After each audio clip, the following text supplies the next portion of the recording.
ഈ ക്ലാസ്സിലൂടെ ലക്ഷ്യം വയ്ക്കുന്നത് വളരെ ഗൗരവതരമായിട്ട് ദൈവവചനത്തെ സമീപിക്കുവാൻ, അല്ലെങ്കിൽ റോമാലേഖനത്തെ സമീപിക്കുവാൻ നമുക്കിടയാകണം. കാരണം പലപ്പോഴും ഈ പുസ്തകം ഒരു തിയോളജിക്കൽ ജാർഗണായിട്ട് മാത്രം ഇത് ഉപയോഗിക്കാറുണ്ട്. അല്ലെങ്കിൽ ഇതിലെ വാചകങ്ങളെ നമ്മൾ അർത്ഥം മനസ്സിലാക്കാതെ ഉപയോഗിക്കാറുണ്ട്. എന്നാൽ ക്രിസ്തീയ ജീവിതത്തിന്റെ ഏറ്റവും അടിസ്ഥാന തലങ്ങളെ സൂചിപ്പിക്കുന്ന അനേക വിഷയങ്ങൾ ഇതിനകത്തുണ്ട്. അത് നാം ചിന്തിച്ചു വരികയാണ്. റോമാലേഖനത്തിന്റെ ആമുഖം എന്നുള്ള നിലയിൽ ആദ്യത്തെ 17 വാക്യങ്ങൾ സുവിശേഷം എന്നുള്ള വിഷയത്തെ അപ്പോസ്തലനായ പൗലോസ് പ്രസന്റ് ചെയ്യുകയാണ്. എന്താണ് സുവിശേഷം? എന്താണ് സുവിശേഷത്തിന്റെ പ്രാധാന്യം? എന്താണ് സുവിശേഷത്തിന്റെ വ്യാപരണം? എന്താണ് സുവിശേഷത്തോടുള്ള പ്രതികരണം? ഈ നിലയിലുള്ള കാര്യങ്ങളൊക്കെ ആദ്യത്തെ വാചകങ്ങളിൽ ഉൾക്കൊള്ളിച്ചിട്ട് പെട്ടെന്ന് തന്നെ അപ്പോസ്തലനായ പൗലോസ് വിഷയത്തിലേക്ക് പ്രവേശിക്കുക. അപ്പൊ ഇന്ന് മുതൽ നമ്മൾ ചിന്തിക്കുവാൻ പോകുന്നത് റോമാ ലേഖനത്തിന്റെ ശരിക്കുമുള്ള പ്രബന്ധത്തിലേക്ക് നമ്മൾ കടക്കുകയാണ്. ഒരു പ്രബന്ധം തയ്യാറാക്കുമ്പോൾ, അല്ലെങ്കിൽ ഒരു തീസിസ് തയ്യാറാക്കുമ്പോൾ, അത് തയ്യാറാക്കുന്നതിന് മുമ്പ് ചില മുന്നൊരുക്കങ്ങൾ ഉണ്ട്. എന്താണ് ആ പ്രബന്ധത്തിന്റെ ലക്ഷ്യം എന്ന് പറയും. മാത്രമല്ല ആ ലക്ഷ്യത്തെ സാധൂകരിക്കുന്ന എവിഡൻസ് അല്ലെങ്കിൽ അതിനുള്ള തെളിവുകൾ നിരത്തും. ആ തെളിവുകൾ കാര്യകാരണ വിചാരണത്തിന്റെ അടിസ്ഥാനത്തിൽ വിശകലനം ചെയ്തിട്ട് ഒരു കൺക്ലൂഷനിലേക്ക് എത്തും. ആ നിലയിലാണ് സാധാരണ ഒരു പ്രബന്ധം, ഒരു തീസിസ് അവതരിപ്പിക്കുന്നത്. സുവിശേഷവും അല്ലെങ്കിൽ വിശ്വാസത്താലുള്ള നീതീകരണം എന്നുള്ള വിഷയത്തെ സംബന്ധിച്ച് ഒരു വലിയ വിഷയം കൈകാര്യം ചെയ്യുമ്പോൾ അതിലെ ഒന്നാമത്തെ ഭാഗത്ത് അപ്പോസ്തലനായ പൗലോസ് ചെയ്യുന്നത് ആ സുവിശേഷം എന്തുകൊണ്ട് ആവശ്യമായിരിക്കുന്നു, അല്ലെങ്കിൽ വിശ്വാസത്താലുള്ള നീതീകരണം എന്തുകൊണ്ട് ആവശ്യമായിരിക്കുന്നു, ഈ കാര്യത്തെ അപ്പോസ്തലനായ പൗലോസ് ഊന്നി പറയുവാൻ, അല്ലെങ്കിൽ അതിലാണ് ആരംഭിക്കുവാൻ അപ്പോസ്തലനായ പൗലോസ് ഉദ്ദേശിക്കുന്നത്. റോമാലേഖനം 1-ാം അധ്യായം അതിന്റെ 18-ാമത്തെ വാക്യം മുതൽ 3-ാം അധ്യായം 20-ാമത്തെ വാക്യം വരെ ഒരു പൊതുവിഷയത്തെയാണ്, ഒരു പ്രത്യേക ലക്ഷ്യത്തോടു കൂടെയാണ് ഈ ഭാഗങ്ങൾ ദൈവവചനത്തിൽ അവതരിപ്പിക്കുന്നത്. ഞാൻ അങ്ങനെ പറയുമ്പോൾ നിങ്ങൾ തെറ്റിദ്ധരിക്കരുത്. ഇത് അപ്പോസ്തലനായ പൗലോസിന്റെ ഏതെങ്കിലും ബൗദ്ധികമായിട്ടുള്ള, ബുദ്ധിപരമായിട്ടുള്ള, അല്ലെങ്കിൽ ന്യായവാദപരമായിട്ടുള്ള, അല്ലെങ്കിൽ ദൈവശാസ്ത്രപരമായിട്ടുള്ള അറിവുകളുടെ പ്രകടനമല്ല ഇവിടെ കാണുന്നത്. അപ്പോസ്തലനായ പൗലോസ് അങ്ങനെ വിശദീകരിക്കുമ്പോൾ അതിന്റെ പിന്നിൽ ദൈവാത്മാവിന്റെ പർപ്പസ്ഫുൾ ആയിട്ടുള്ള, അല്ലെങ്കിൽ സ്വദേശപരമായിട്ടുള്ള ഇടപെടലും നടത്തിപ്പുമാണ് അപ്പോസ്തലനായ പൗലോസ് ഇവിടെ നടത്തുന്നത്. ഒരുപക്ഷെ ഞാനിങ്ങനെ ചിന്തിക്കാറുണ്ട്, ഇത്രയും ഈടുറ്റുള്ള ലേഖനങ്ങൾ എഴുതുവാൻ അപ്പോസ്തലനായ പൗലോസിന്റെ വിദ്യാഭ്യാസം മഹിമ കൊണ്ട് സാധിക്കുമോ? അല്ലെങ്കിൽ അദ്ദേഹത്തിന്റെ എഡ്യൂക്കേഷണൽ ബാക്ക്ഗ്രൗണ്ട് കൊണ്ട് ഇത്രയും കാര്യങ്ങളെ വിശദീകരിക്കുവാൻ സാധിക്കുമോ? നാം പലപ്പോഴും വേദപുസ്തകത്തെ കുറിച്ച് ചിന്തിക്കുമ്പോൾ എഴുത്തുകാരുടെ ആ സാമൂഹിക വീക്ഷണങ്ങളും അവരുടെ പശ്ചാത്തലവും ഒക്കെ അതിനകത്ത് ബന്ധപ്പെടാറുണ്ട്. എന്നാൽ ഒരിക്കലും അവർ ഈ ലേഖനങ്ങൾ അല്ലെങ്കിൽ വേദപുസ്തകത്തിലെ പുസ്തകങ്ങൾ എഴുതിയതിന്റെ ലക്ഷ്യം അവരുടെ അറിവ് പ്രകടിപ്പിക്കുക, അല്ലെങ്കിൽ അവരുടെ താത്വികമായിട്ടുള്ള വാദങ്ങൾ ഉന്നയിക്കുക എന്നുള്ളതല്ല. പിന്നെയോ തിരുവഴുത്തിലെ ഓരോ വാക്കുകളും കൂട്ടിച്ചേർക്കുന്നതിന് പിന്നിൽ ദൈവാത്മാവിന് ഒരു റോളുണ്ട്. ദൈവാത്മാവാണ് അത് രചിച്ചിരിക്കുന്നത്. അത് പ്രവാചകന്മാരിലൂടെ ആയാലും, അല്ലെങ്കിൽ മറ്റു വ്യക്തികളിലൂടെ ആയാലും, അല്ലെങ്കിൽ അപ്പോസ്തലന്മാരിലൂടെ ആയാലും ഒക്കെ ദൈവവചനത്തിലെ രേഖപ്പെടുത്തൽ എന്ന് പറയുന്നത് അതിനകത്ത് ആത്മനിശ്വസ്തത എന്നൊരു കാര്യമുണ്ട്. ദൈവത്തിന്റെ യഹോവയുടെ വായല്ലോ അത് കൽപ്പിച്ചത് എന്നാണ് നാം വായിക്കുന്നത്. അങ്ങനെയാണെങ്കിൽ ആത്മനിശ്വസ്തമായ, ദൈവനിശ്വസ്തമായ ഈ വചനം വാസ്തവത്തിൽ പൗലോസ് എഴുതുന്നെങ്കിൽ തന്നെയും അതിന്റെ പിന്നിൽ വ്യാപരിക്കുന്ന ബുദ്ധിയും ചൈതന്യവും ആത്മാവും ഒക്കെ ദൈവിക ആത്മാവാണ്. അതുകൊണ്ട് ഈ വിഷയത്തെ പഠിക്കുമ്പോൾ നമ്മൾ പൗലോസിനെ ഒന്ന് പ്രൊജക്റ്റ് ചെയ്യുക എന്നുള്ള അർത്ഥത്തിലല്ല, പിന്നെയോ ദൈവം എന്ത് റീസണബിൾ ആയിട്ടാണ്, കാര്യകാരണ വിചാരണത്തോടു കൂടെയാണ് ഈ വിഷയത്തെ, അല്ലെങ്കിൽ ദൈവിക പദ്ധതിയെ മനുഷ്യരുടെ മുമ്പാകെ വെളിവാക്കുന്നത് എന്ന് നാം ചിന്തിച്ച് അത്ഭുതപ്പെടേണ്ടിയിരിക്കും. ഞാൻ സൂചിപ്പിച്ചതുപോലെ 1-ാം അധ്യായം 18-ാമത്തെ വാക്യം മുതൽ 3-ാം അധ്യായം 20-ാമത്തെ വാക്യം വരെ ഒറ്റ വിഷയമാണ്. ആ വിഷയം എന്ന് പറയുന്നത് സുവിശേഷത്തിന്റെ ആവശ്യകത അല്ലെങ്കിൽ വിശ്വാസത്താലുള്ള നീതീകരണത്തിന്റെ ആവശ്യകത എന്താണ്? അതല്ല എങ്കിൽ വളരെ ലളിതമായിട്ട് പറയുകയാണെങ്കിൽ പാപം എന്നുള്ള വിഷയമാണ് ഇവിടെ അവതരിപ്പിക്കുന്നത്. അപ്പൊ ഈ 2-3 അധ്യായത്തോളം നീണ്ടു നിൽക്കുന്ന ഇത്രയും കാര്യങ്ങൾ എന്തുകൊണ്ട് പാപത്തെക്കുറിച്ച് പറയണം? അല്ലെങ്കിൽ മനുഷ്യരുടെ മേൽ ആരോപിക്കപ്പെടുന്ന അല്ലെങ്കിൽ അവരുടെ മേൽ നിലനിൽക്കുന്ന കുറ്റം, മനുഷ്യരുടെ കുറ്റം എന്താണ്? ദി ഗിൽറ്റ് ഓഫ് മാൻകൈൻഡ്, അത് എന്ന് പറയുന്നത് പാപം തന്നെയാണ്. എന്നാൽ പെട്ടെന്ന് നീ ഒരു പാപിയാണ് അല്ലെങ്കിൽ മനുഷ്യർ പാപിയാണ് എന്ന് വെറുതെ ഒറ്റ വാക്കിൽ പറയുവാൻ ദൈവാത്മാവിന് താല്പര്യമില്ല. അതുകൊണ്ട് ചില കാര്യങ്ങൾ ഇവിടെ ചെയ്യുകയാണ്. നിങ്ങളുടെ മനസ്സിലേക്ക് ഒരു കോടതി മുറി ഞാൻ കൊണ്ടുവരികയാണ്. ഒരു കോടതി മുറിയിൽ ഒരു വിസ്താരം നടക്കുകയാണ്. അവിടെ 2-3 ആൾക്കാരെ വിസ്തരിക്കുന്നുണ്ട്. ആ വിസ്താരത്തിന്റെ വേളയില് ചില ആർഗ്യുമെന്റ്സ് പറയുന്നുണ്ട്, കൗണ്ടർ ആർഗ്യുമെന്റ്സ് പറയുന്നുണ്ട്. അങ്ങനെയുള്ള ഒരു വാദപ്രതിവാദം നടക്കുന്നുണ്ട്. അതിന്റെ അവസാനം സമർത്ഥമായിട്ട് ദൈവാത്മാവ് സ്ഥാപിക്കുകയാണ് എന്താണ് മനുഷ്യരുടെ നീതീകരണത്തിന് ആവശ്യമായിരിക്കും. അപ്പൊ ഈ വിഷയത്തിന്റെ മുമ്പാകെ എന്താണ് ഒരു പ്രപ്പോസിഷൻ അല്ലെങ്കിൽ എന്ത് കാര്യമാണ് വിഷയമാണ് അവതരിപ്പിക്കുന്നത്? അത് തുടങ്ങുന്നത് 1:18 തന്നെയാണ്. 1:18 വാക്യം, റോമാലേഖനം 1-ാം അധ്യായം അതിന്റെ 18-ാമത്തെ വാക്യത്തില് നമ്മൾ ഇങ്ങനെ വായിക്കുന്നുണ്ട്: അനീതി കൊണ്ട് സത്യത്തെ തടുക്കുന്ന മനുഷ്യരുടെ സകല അഭക്തിക്കും അനീതിക്കും നേരെ ദൈവത്തിന്റെ കോപം സ്വർഗത്തിൽ നിന്ന് വെളിപ്പെടുന്നു. ദൈവത്തിന്റെ ക്രോധം മനുഷ്യരുടെ മേൽ വീഴുകയാണ്, സകല മനുഷ്യരുടെ മേലും. അവിടെ ആ മനുഷ്യരുടെ ക്വാളിഫിക്കേഷൻസ് ഒക്കെ പറഞ്ഞിട്ടുണ്ട്. എന്താ? അനീതി കൊണ്ട് സത്യത്തെ തടുക്കുന്ന മനുഷ്യരുടെ സകല അഭക്തിക്കും അനീതിക്കും നേരെ. ഇവിടെ പറഞ്ഞിരിക്കുന്നത് മനുഷ്യരുടെ എന്നാണ്. അതുകൊണ്ട് തന്നെ മാനവജാതിയുടെ പതിതമായിട്ടുള്ള അല്ലെങ്കിൽ അവരുടെ ഏറ്റവും അടിസ്ഥാനപരമായിട്ട് അവർക്ക് സംഭവിച്ചിരിക്കുന്ന ഒരു വലിയ കോട്ടത്തെയാണ്, ഒരു കുറ്റത്തെയാണ് ഇവിടെ പറയുന്നത്. ദൈവ ക്രോധത്തിന് പാത്രീഭൂതരാണ് മനുഷ്യർ. ദൈവക്രോധം മനുഷ്യരുടെ മേലിരിക്കുകയാണ്. അതെന്തുകൊണ്ട്? ദൈവത്തിന് ക്രോധമുണ്ടോ? ദൈവം മനുഷ്യരുടെ മേൽ കോപിക്കുകയാണോ? ദൈവം കോപാക്രാന്തനായിട്ട് നിൽക്കുകയാണോ? അല്ല. ആ ക്രോധത്തിന് കാരണം എന്ന് പറയുന്നത് മനുഷ്യരോടുള്ള വെറുപ്പ് കൊണ്ടല്ല. കാരണം ദൈവം തന്റെ സ്വരൂപത്തിൽ സാദൃശ്യത്തിൽ മനുഷ്യരെ സൃഷ്ടിക്കുമ്പോൾ അവനെ നിഗ്രഹിക്കുവാനും അല്ലെങ്കിൽ അവന്റെ നേരെ കോപം ചൊരിയുവാനുമല്ല അവനെ സൃഷ്ടിച്ചത്. സ്നേഹവാനായ ദൈവം അവനെ കരുതുവാൻ, അവനെ ചേർത്ത് നിർത്തുവാനായിട്ട് ശ്രമിക്കുമ്പോൾ മനുഷ്യന്റെ പാപം എന്ന് പറയുന്നത് ദൈവക്രോധത്തിന് കാരണമായിട്ട് തീർന്നിരിക്കുകയാണ്. ഇതാണ് ഈ വിഷയത്തിന്റെ അവതരണത്തിൽ പറയുന്നത്.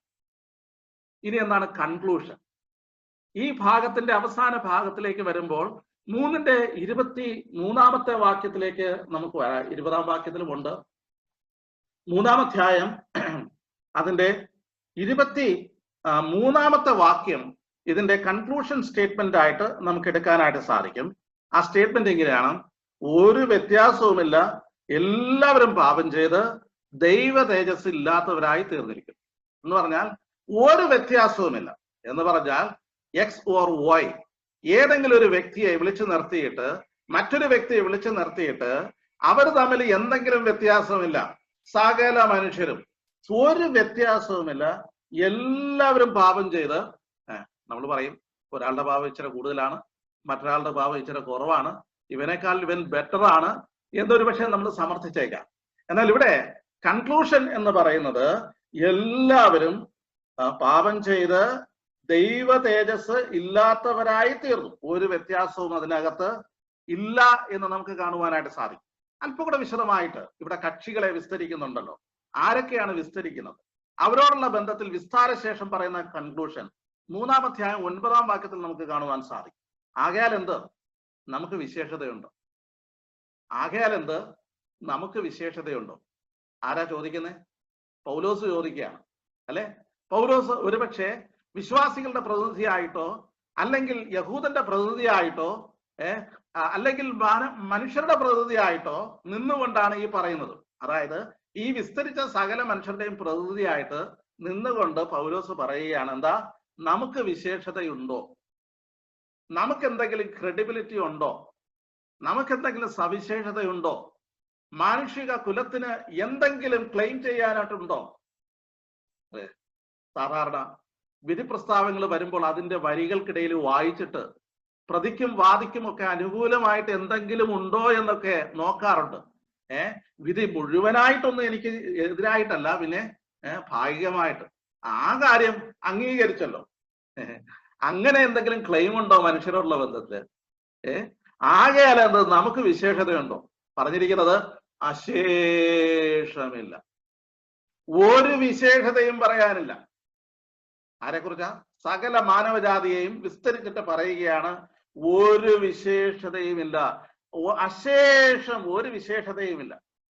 എന്നിട്ട് പറഞ്ഞിരിക്കുകയാണ് യഹൂദന്മാരും യവനന്മാരും എന്ന് പറഞ്ഞാൽ മാനവജാതിയെ മുഴുവനായിട്ട് ഇവിടെ ഈ പ്രതിസ്ഥാനത്ത് അല്ലെങ്കിൽ ആ സ്ഥാനത്ത് നിർത്തിയിരിക്കുകയാണ്. യഹൂദന്മാരും യവനന്മാരും എന്ന് പറഞ്ഞു കഴിഞ്ഞാൽ ഇത് രണ്ടും കൂടാത്ത ഒരാളില്ല, അല്ലെ? ഈ ക്ലാസിഫിക്കേഷനിൽ നിന്ന് ഒരു മനുഷ്യൻ പോലും എസ്കേപ്പ് ചെയ്യുന്നില്ല.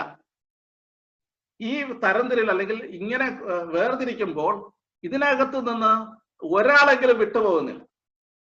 ശ്രദ്ധിച്ചോണേ, ചിലർ പറയാറുണ്ട് ഇത് രണ്ടും വേറെയാണ്, വേറൊരു കൂട്ടരുണ്ടെന്നൊക്കെ പറയാറുണ്ട്.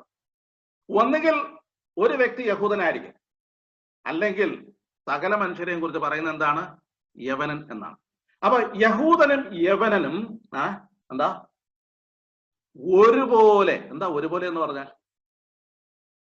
യഹൂദന്മാർ ചിലപ്പോൾ പറയുമായിരിക്കാം, എന്താ എനിക്ക് ഇച്ചിരി കാര്യമൊക്കെ ഉണ്ട്, സവിശേഷതയൊക്കെ ഉണ്ട്, പിതാക്കന്മാർ എനിക്കുണ്ട്, ന്യായപ്രമാണം എനിക്കുണ്ട്, അരുളപ്പാടുകൾ എൻ്റെ കയ്യിലാണ് വച്ചിരിക്കുന്നത്, മാത്രമല്ല ദൈവത്തിന്റെ തിരഞ്ഞെടുത്ത ജനമാണ് എന്നൊക്കെ പറയും. പക്ഷേ പാപത്തോടുള്ള ബന്ധത്തിൽ യഹൂദനാകട്ടെ യവനനാകട്ടെ എല്ലാവരും എന്താ ഒരുപോലെയാണ്. ഒരുപോലെയാണ്. പ്രിയമുള്ളവരെ, ഇത് നമ്മൾ തിരിച്ചറിയേണ്ട ഒരു വസ്തുതയാണ്. പലപ്പോഴും നമ്മൾ യഹൂദന്മാർക്ക് വേണ്ടി വാദിക്കുന്നവരാണ്. യഹൂദന്മാർക്ക് വേണ്ടി എന്തോ ചില പ്രത്യേകതകൾ ആരോപിച്ചിട്ട് അവരെ പ്രത്യേകിച്ച് നിർത്തുവാൻ ശ്രമിക്കുന്നവരാണ്. എന്നാൽ ദൈവവചനം പറയുന്നത് യഹൂദനാകട്ടെ യവനനാകട്ടെ സകല മനുഷ്യരും ഒരുപോലെ എന്ന് പറഞ്ഞു. ഒരുപോലെ എന്ന് പറഞ്ഞു കഴിഞ്ഞാൽ അതിനകത്ത് ഏറ്റക്കുറച്ചില് ആർക്കും ക്ലെയിം ചെയ്യാൻ പറ്റില്ല. അപ്പോ അവർ രണ്ടുപേരും രണ്ടു കൂട്ടർ അല്ലെങ്കിൽ സകല മനുഷ്യരും ഒരുപോലെ പാപത്തിന് കീഴാകും. Okay, they are under sin. അവർ പാപത്തിന് അധീനരാണ്, അടിമപ്പെട്ടിരിക്കുകയാണ്. നോക്കണേ, അപ്പോ ഒന്നാമത് പറഞ്ഞത് അധർമ്മം പ്രവർത്തിക്കുന്നവരുടെ ദൈവത്തിന്റെ ക്രോധം അവരുടെ മേലിരിക്കുകയാണ്. ആ ക്രോധത്തിന് കാരണം എന്താണ്? അവരോട് ഇഷ്ടമില്ലാഞ്ഞിട്ടല്ല, അവരോട് സ്നേഹമില്ലാഞ്ഞിട്ടല്ല. മനുഷ്യരുടെ മേലുള്ള ദൈവക്രോധത്തിന്റെ അടിസ്ഥാനം എന്ന് പറയുന്നത് അവരുടെ പാപമാണ്. എന്തുകൊണ്ടെന്നാൽ ദൈവം മനുഷ്യരെ സ്നേഹിക്കുന്നുണ്ട്, സകല മനുഷ്യരെ ദൈവം സ്നേഹിക്കുന്നുണ്ട്, സകല സൃഷ്ടിയോടും അവന് കരുണ തോന്നുന്നു എന്ന് നമ്മൾ വായിക്കുന്നുണ്ട്. എന്നാൽ പാപത്തോടുള്ള ബന്ധത്തിൽ പാപിയായ മനുഷ്യനെ, അവന്റെ പാപത്തെ ശിക്ഷിക്കാതിരിക്കാൻ ദൈവത്തിനാകില്ല. അതെന്തുകൊണ്ടാണെന്നറിയാമോ? അതിന് കാരണം ദൈവം വിശുദ്ധനാണ്. ദൈവത്തിന്റെ വിശുദ്ധിയുടെ മുമ്പാകെ, ദൈവത്തിന്റെ നീതിയുടെ മുമ്പാകെ പിടിച്ചു നിൽക്കുവാൻ ഒരു മനുഷ്യനും സാധ്യമല്ല. പ്രിയമുള്ളവരെ, ഈ രാത്രികാലം ഈ വചനം ശ്രദ്ധിക്കുമ്പോൾ നാം പലപ്പോഴും നമ്മെക്കുറിച്ച് വിലയിരുത്തുന്ന വിലയിരുത്തൽ എന്ന് പറയുന്നത്, എനിക്ക് ചില ക്രെഡിബിലിറ്റീസ് ഒക്കെ ഉണ്ട്. ഞാൻ 5ാം തലമുറക്കാരനാണ്, 4ാം തലമുറക്കാരനാണ്, ഞാൻ വേർപാടുകാരനാണ്, അല്ലെങ്കിൽ ഞാൻ കർത്താവിന്റെ മകനാണ്. ശരിയാണ്. എന്നാൽ പാപി എന്നുള്ള നിലയിൽ ഒരു മനുഷ്യനെയും ഏതിന്ന് ഒഴിവാക്കിയിട്ടില്ല, പാപത്തിന്റെ ശിക്ഷയിൽ നിന്ന് ഒഴിവാക്കിയിട്ടില്ല, അല്ലെങ്കിൽ ദൈവത്തിന്റെ ക്രോധത്തിൽ നിന്ന് ഒഴിവുള്ളവരല്ല. അപ്പൊ ഞാൻ 2 കാര്യങ്ങൾ പറഞ്ഞു. എന്താ? ഒന്ന്, വിഷയത്തിന്റെ അവതരണം. രണ്ടാമത് പറഞ്ഞത് വിഷയത്തിന്റെ കൺക്ലൂഷൻ, അല്ലെങ്കിൽ 3ാം അധ്യായത്തിന്റെ 20 വരെയുള്ള വാക്യങ്ങളിൽ, അല്ലെങ്കിൽ അതിന്റെ 23ാമത്തെ വാക്യത്തിൽ, അതുപോലെ തന്നെ 9ാമത്തെ വാക്യത്തിൽ ഇത് കൺക്ലൂഡ് ചെയ്തിരിക്കും. അവിടെ ആ ഭാഗത്തേക്ക് വരാം. ഇതിനിടയിൽ ഒരു വിസ്താരം നടക്കുകയാണ്. ചിലര് ഈ ഭാഗത്തെ വിശദീകരിക്കുമ്പോൾ 2 കൂട്ടരെയാണ് വിസ്തരിക്കുന്നതെന്ന് പറഞ്ഞിട്ടുണ്ട്. കുഴപ്പമില്ല, 2 കൂട്ടരായിക്കോട്ടെ. എന്നാൽ അല്പം കൂടെ വിശദമായിട്ട് കാര്യം മനസ്സിലാക്കാൻ വേണ്ടി ഞാൻ ഇവിടെ നിന്നൊരു 3 കൂട്ടരെ പരിചയപ്പെടുത്താനായിട്ട് പോവുകയാണ്. 1ാമത്തെ കൂട്ടർ എന്ന് പറയുന്നത് ഇതിന്റെ ആദ്യത്തെ ഭാഗത്ത്, അതായത് 1ാം അധ്യായം 18 മുതൽ 32 വരെയുള്ള വാക്യങ്ങളില് അവിടെ ഒരു ഗ്രൂപ്പിനെ പരിചയപ്പെടുത്തുകയാണ്. The decline of the gentile world, വിജാതീയ ലോകത്തിന്റെ തകർച്ച, അവന്റെ അധപ്പതനം. ജെൻഡൈൽ വേൾഡ് എന്ന് പറയുമ്പോൾ അവനെ സംബന്ധിച്ചിടത്തോളം അവന് ന്യായപ്രമാണം കിട്ടിയെന്നോ, അല്ലെങ്കിൽ പിതാക്കന്മാരുടെ ഉപദേശം ലഭിച്ചുവെന്നോ, അല്ലെങ്കിൽ പ്രവാചകന്മാരുടെ ശുശ്രൂഷകൾ ലഭിച്ചുവെന്നോ, അല്ലെങ്കിൽ പ്രത്യേകിച്ച് എന്തെങ്കിലും പരിഗണനകൾ അവർക്ക് ലഭിച്ചുവെന്ന് പറയാനില്ല. അങ്ങനെ ഒരു ജെൻഡൈൽ വേൾഡ് അതിന് വേണമെങ്കിൽ അധാർമികനായിട്ടുള്ള ഒരു വ്യക്തി ഒരു സമൂഹത്തെ, അല്ലെങ്കിൽ അധാർമികനായിട്ടുള്ള ഒരു മനുഷ്യൻ, an immoral person, വിസ്താരത്തിന് വേണ്ടി കൊണ്ടു നിർത്തുകയാണ്. 1:18 മുതൽ 32 വരെ ആ വ്യക്തിയുടെ വിസ്താരമാണ്. രണ്ടാമത്തെ ഭാഗത്ത് 2-ാം അധ്യായം 1 മുതൽ അതിന്റെ 16 വരെയുള്ള ഭാഗത്ത് മറ്റൊരു വ്യക്തിയെ അല്ലെങ്കിൽ മറ്റൊരു കൂട്ടത്തെ അവിടെ പറയുകയാണ്. ആ കൂട്ടരെ കുറിച്ച് പറയുന്നത്, അതുകൊണ്ട് വിധിക്കുന്ന ഏത് മനുഷ്യനുമായുള്ളവരെ നിനക്ക് പ്രതിവാദം പറവാനില്ല, അന്യനെ വിധിക്കുന്നതിൽ നീ നിന്നെ തന്നെ കുറ്റം വിധിക്കുന്നു. ഇവിടെ അല്പം സ്മാർട്ടായിട്ടുള്ള ചിലരുണ്ട്. എന്താ സ്മാർട്ട് പീപ്പിൾ എന്ന് പറയാം. അല്ലെങ്കിൽ അവർ അവരെ കുറിച്ച് ചിന്തിക്കുന്നത് ദേ ആർ മോറലി റൈറ്റ്. അവര് വലിയ പാപികളൊന്നും അല്ല. അവര് സാൻമാർഗികവുമായിട്ട് നല്ല നിലവാരം പുലർത്തുന്നവരാണ്. നല്ല ചിന്ത, നല്ല പ്രവൃത്തികൾ, അങ്ങനെയുള്ള കാര്യങ്ങൾക്ക് ഒക്കെ അവർക്ക് ഉണ്ട്. അങ്ങനെ ഒരു സന്മാർഗി അല്ലെങ്കിൽ ഒരു സദാചാരവാദി അങ്ങനെയുള്ള ഒരു കൂട്ടർ ഉണ്ട് എങ്കിൽ, നമ്മുടെ ചുറ്റും അനേകർ അങ്ങനെ പറയാറുണ്ട് അല്ലേ, ഞങ്ങൾ നിങ്ങളുടെ കൂടെ വരുന്നില്ല എന്ന് മാത്രമേ ഉള്ളൂ, പിന്നെ ഞങ്ങള് ആർക്കും ദോഷമൊന്നും ചെയ്യുന്നില്ല, ഞങ്ങള് നേരാമണ്ണമൊക്കെ ജീവിക്കുന്നുണ്ട്, മറ്റവർക്ക് ദോഷം ചെയ്യാതെ നന്മ മാത്രം ചെയ്ത് എൻ്റെ മനസാക്ഷിക്കൊക്കെ ഉതകുന്ന, എൻ്റെ മനസാക്ഷിക്ക് എന്നോട് യാതൊരു കുറ്റബോധവും എന്നെ അറിയിക്കാനായിട്ട് ഇല്ല, അതുകൊണ്ട് ഞങ്ങൾ കുഴപ്പമൊന്നുമില്ല, ഞങ്ങള് പ്രശ്നമൊന്നുമില്ല. പ്രശ്നക്കാരല്ലാത്ത അല്ലെങ്കിൽ നേരത്തെ പറഞ്ഞ അധാർമികരല്ലാത്ത സദാചാരവാദികൾ, മോറലിസ്റ്റ് നമ്മുടെ ചുറ്റുപാട് അനേകരുണ്ട്. ഒരുപക്ഷെ നമ്മുടെ കൂട്ടത്തിലൊക്കെ പരിചയപ്പെട്ട അനേകർ ഒരുപക്ഷെ നല്ല ധാർമ്മിക നിലവാരമുള്ളവരാണ്. അവർ വിചാരിക്കും എന്നെ കൈക്കൊണ്ടില്ലെങ്കിൽ പിന്നെ ആരാ കൈക്കൊള്ളും. അവരെ വിളിച്ചു നിർത്തിയിട്ട് അവരെ പരിശോധിക്കുകയാണ് ഇവിടെ ചെന്ന്. മൂന്നാമതായിട്ട് ദൈവത്തിന്റെ സ്വന്തം ജനം എന്ന് അറിയപ്പെട്ട യഹൂദനെ, 2-ാം അധ്യായം 17-ാമത്തെ വാക്യം മുതൽ 29-ാമത്തെ വാക്യം വരെ മൂന്നാമത്തെ കൂട്ടരെയാണ് ജഡ്ജ്മെന്റ് ഓഫ് ജൂസ്. യഹൂദന്മാരുടെ ന്യായവിധി അല്ലെങ്കിൽ യഹൂദന്മാരെ പരിശോധിക്കുകയാണ്. യഹൂദന്മാരിൽ പാപമുണ്ടോ? യഹൂദന്മാര് പാപത്തിന് കീഴാണോ? അവർക്ക് നീതീകരണം ആവശ്യമുണ്ടോ? ഇത് പരിശോധിക്കുക. അവരുടെ ക്ലെയിമൊക്കെ അവിടെ പറയുന്നുണ്ട്, അവരുടെ അവകാശവാദങ്ങളൊക്കെ വാദിക്കുന്നുണ്ട്. ഞങ്ങൾക്ക് അരുളപ്പാടുകളുണ്ട്, ന്യായപ്രമാണത്തിൽ ആശ്രയിക്കുന്നവരാണ്, ന്യായപ്രമാണം പഠിക്കുന്നവരാണ്, ദൈവത്തിന്റെ ഇഷ്ടങ്ങൾ അറിയുന്നവരാണ്, ഭേദാഭേദങ്ങളൊക്കെ വിവേചിക്കുന്നവരാണ്, ജ്ഞാനത്തിന്റെയും സത്യത്തിന്റെയും ഒക്കെ സ്വരൂപം ഞങ്ങൾക്ക് ലഭിച്ചിട്ടുണ്ട്, ദൈവത്തെക്കുറിച്ച് നല്ല റെവലേഷൻ നമുക്ക് ലഭിച്ചിട്ടുണ്ട്. ഇത് കിട്ടിയ യഹൂദനെ വിളിച്ചു നിർത്തി കോടതിയിൽ വിസ്തരിച്ചിട്ട് പറയുകയാണ്, യഹൂദനും യവനും ഒരുപോലെ എന്ന് പറഞ്ഞാൽ ആദ്യത്തെ കൂട്ടരെ കുറിച്ച് പറഞ്ഞല്ലോ, ഇമ്മോറൽ ആയിട്ടുള്ള അധാർമികർ. അവർ എത്രത്തോളം പാപികളായിരിക്കുന്നോ, അവർക്ക് എത്രത്തോളം നീതീകരണം ആവശ്യമുണ്ടോ, അത്രത്തോളം പാപികളാണ് ആര്? യഹൂദന്മാരും. അത്രത്തോളം നീതീകരണം ആർക്കും ആവശ്യമുണ്ട്? യഹൂദന്മാർക്കും ആവശ്യമുണ്ട്. അപ്പൊ ന്യായപ്രമാണം കിട്ടിയത് കൊണ്ട് അവന്റെ നീതീകരണം നടക്കുന്നില്ല, അവന്റെ രക്ഷ നടക്കുന്നില്ല. ന്യായപ്രമാണം കിട്ടാതിരിക്കുന്നത് കൊണ്ട് ഒരുത്തന്റെ രക്ഷയും നടക്കുന്നില്ല. ധാർമ്മികനായിട്ട് ജീവിച്ചത് കൊണ്ട് അവന്റെ രക്ഷ നടക്കുന്നില്ല. പിന്നെയോ എല്ലാ മനുഷ്യരും ഒരുപോലെ പാപത്തിന്റെ കീഴാണ്. അതിന്റെ അർത്ഥം എന്ന് പറഞ്ഞാൽ ദൈവത്തിന്റെ ക്രോധം മനുഷ്യരുടെ മേൽ വസിക്കുക. ഇതാണ് പാപത്തിന്റെ ഏറ്റവും വലിയ ഭീകരത എന്ന് പറയുന്നത്. പാപം ചെയ്ത് പാപിയാകുന്ന ഒരു കാര്യത്തെക്കുറിച്ചല്ല. പിന്നെയോ പാപം എന്നത് മനുഷ്യന്റെ തലമേൽ നിൽക്കുന്ന ഒരു വലിയ ദുര്യോഗമാണ്. അത് ദൈവസന്നിധിയിലേക്ക് പ്രവേശിക്കുവാൻ നമ്മെ തടസ്സപ്പെടുത്തുന്നതാണ്. അതിന് പരിഹാരമില്ലാതെ, ആ പാപത്തിന് കീഴിൽ നിന്ന് വിടുവിക്കപ്പെടാതെ, നീതീകരണം ലഭിക്കാതെ ദൈവസന്നിധിയിൽ നമ്മെ തന്നെ പ്രസന്റ് ചെയ്യുവാൻ അല്ലെങ്കിൽ നമുക്ക് നിൽക്കുവാൻ സാധ്യമല്ല. നോക്കണേ, ഈ 3 വാദങ്ങളാണ് ഈ ഭാഗത്ത് വരുന്നത്. ആ വിഷയത്തിലേക്ക് നമുക്ക് കടന്നു വരാം. ഞാൻ ആ വിഭജനം പറഞ്ഞു എന്ന് മാത്രമേ ഉള്ളൂ. ആദ്യത്തെ ഭാഗത്തേക്ക് ഞാൻ കടന്നു വരികയാണ്. റോമാലേഖനം 1-ാം അധ്യായം അതിന്റെ 18 മുതൽ 23 വരെയുള്ള വാക്യങ്ങൾ ഞാനൊന്ന് വായിക്കാം. 39 വരെയുള്ള വാക്യത്തെ 32 വരെയുള്ള വാക്യത്തെ 2 പ്രധാനപ്പെട്ട ഭാഗങ്ങളായിട്ട് തിരിച്ചിട്ടുണ്ട്. ഒന്നാമത്തെ ഭാഗം എന്ന് പറയുന്നത് റീസൺസ്, അല്ലെങ്കിൽ എന്തുകൊണ്ട് ഈ അധാർമികൻ പാപിയായിരിക്കുന്നു, അതിനുള്ള കാരണങ്ങൾ എന്തൊക്കെയാണ്. അതിന്റെ 24 മുതൽ 32 വരെയുള്ള ഭാഗത്ത് അതിന്റെ റിസൾട്ട്, പാപത്തിന്റെ ഫലമായിട്ട് ഈ അധാർമികൻ എന്ത് സംഭവിച്ചു, ഈ കൂട്ടർക്ക് എന്ത് സംഭവിച്ചു, അതിൽ ആദ്യത്തെ ഭാഗത്തിലേക്കാണ് നമ്മുടെ ശ്രദ്ധ കേന്ദ്രീകരിക്കുന്നത്. നമുക്ക് വായിക്കാം. അതിന്റെ 18-ാം വാക്യം മുതൽ. അനീതി കൊണ്ട് സത്യത്തെ തടുക്കുന്ന മനുഷ്യരുടെ സകല അഭക്തിക്കും അനീതിക്കും നേരെ ദൈവത്തിന്റെ കോപം സ്വർഗത്തിൽ നിന്ന് വെളിപ്പെടും. ദൈവത്തെക്കുറിച്ച് അറിയാകുന്നത് അവർക്ക് വെളിവായിരിക്കുന്നു. ദൈവം അവർക്ക് വെളിവാക്കിയല്ലോ. അവന്റെ നിത്യശക്തിയും ദിവ്യത്വവുമായി അവന്റെ അദൃശ്യ ലക്ഷണങ്ങൾ ലോക സൃഷ്ടി മുതൽ അവന്റെ പ്രവർത്തികളാൽ ബുദ്ധിക്ക് തെളിവായി വെളിപ്പെട്ടു വരുന്നു.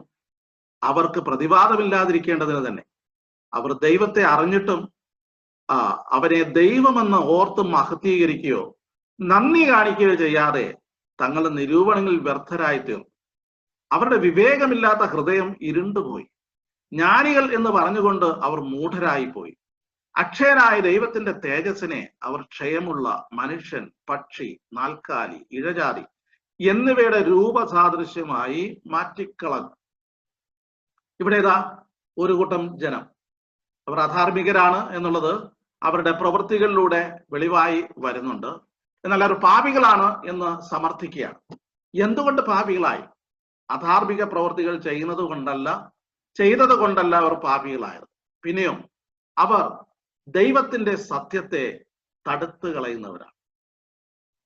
ദൈവത്തിന്റെ സത്യത്തെ തടുത്തു കളയുകയാണ്. അനീതി കൊണ്ട്, അഭക്തി കൊണ്ട് അവർ സത്യത്തെ സപ്രസ് ചെയ്യുകയാണ്. സത്യം അവർക്ക് ബോധ്യപ്പെട്ടിട്ടും അവരെന്ത് ചെയ്യുകയാണ്? അതിനെ അംഗീകരിക്കുന്നില്ല, അതിനെ റിജക്റ്റ് ചെയ്യുകയാണ്. അവരുടെ പേരുള്ള കേസ് എന്ന് പറഞ്ഞാൽ ഇതാണ്. കേസ് എന്താ?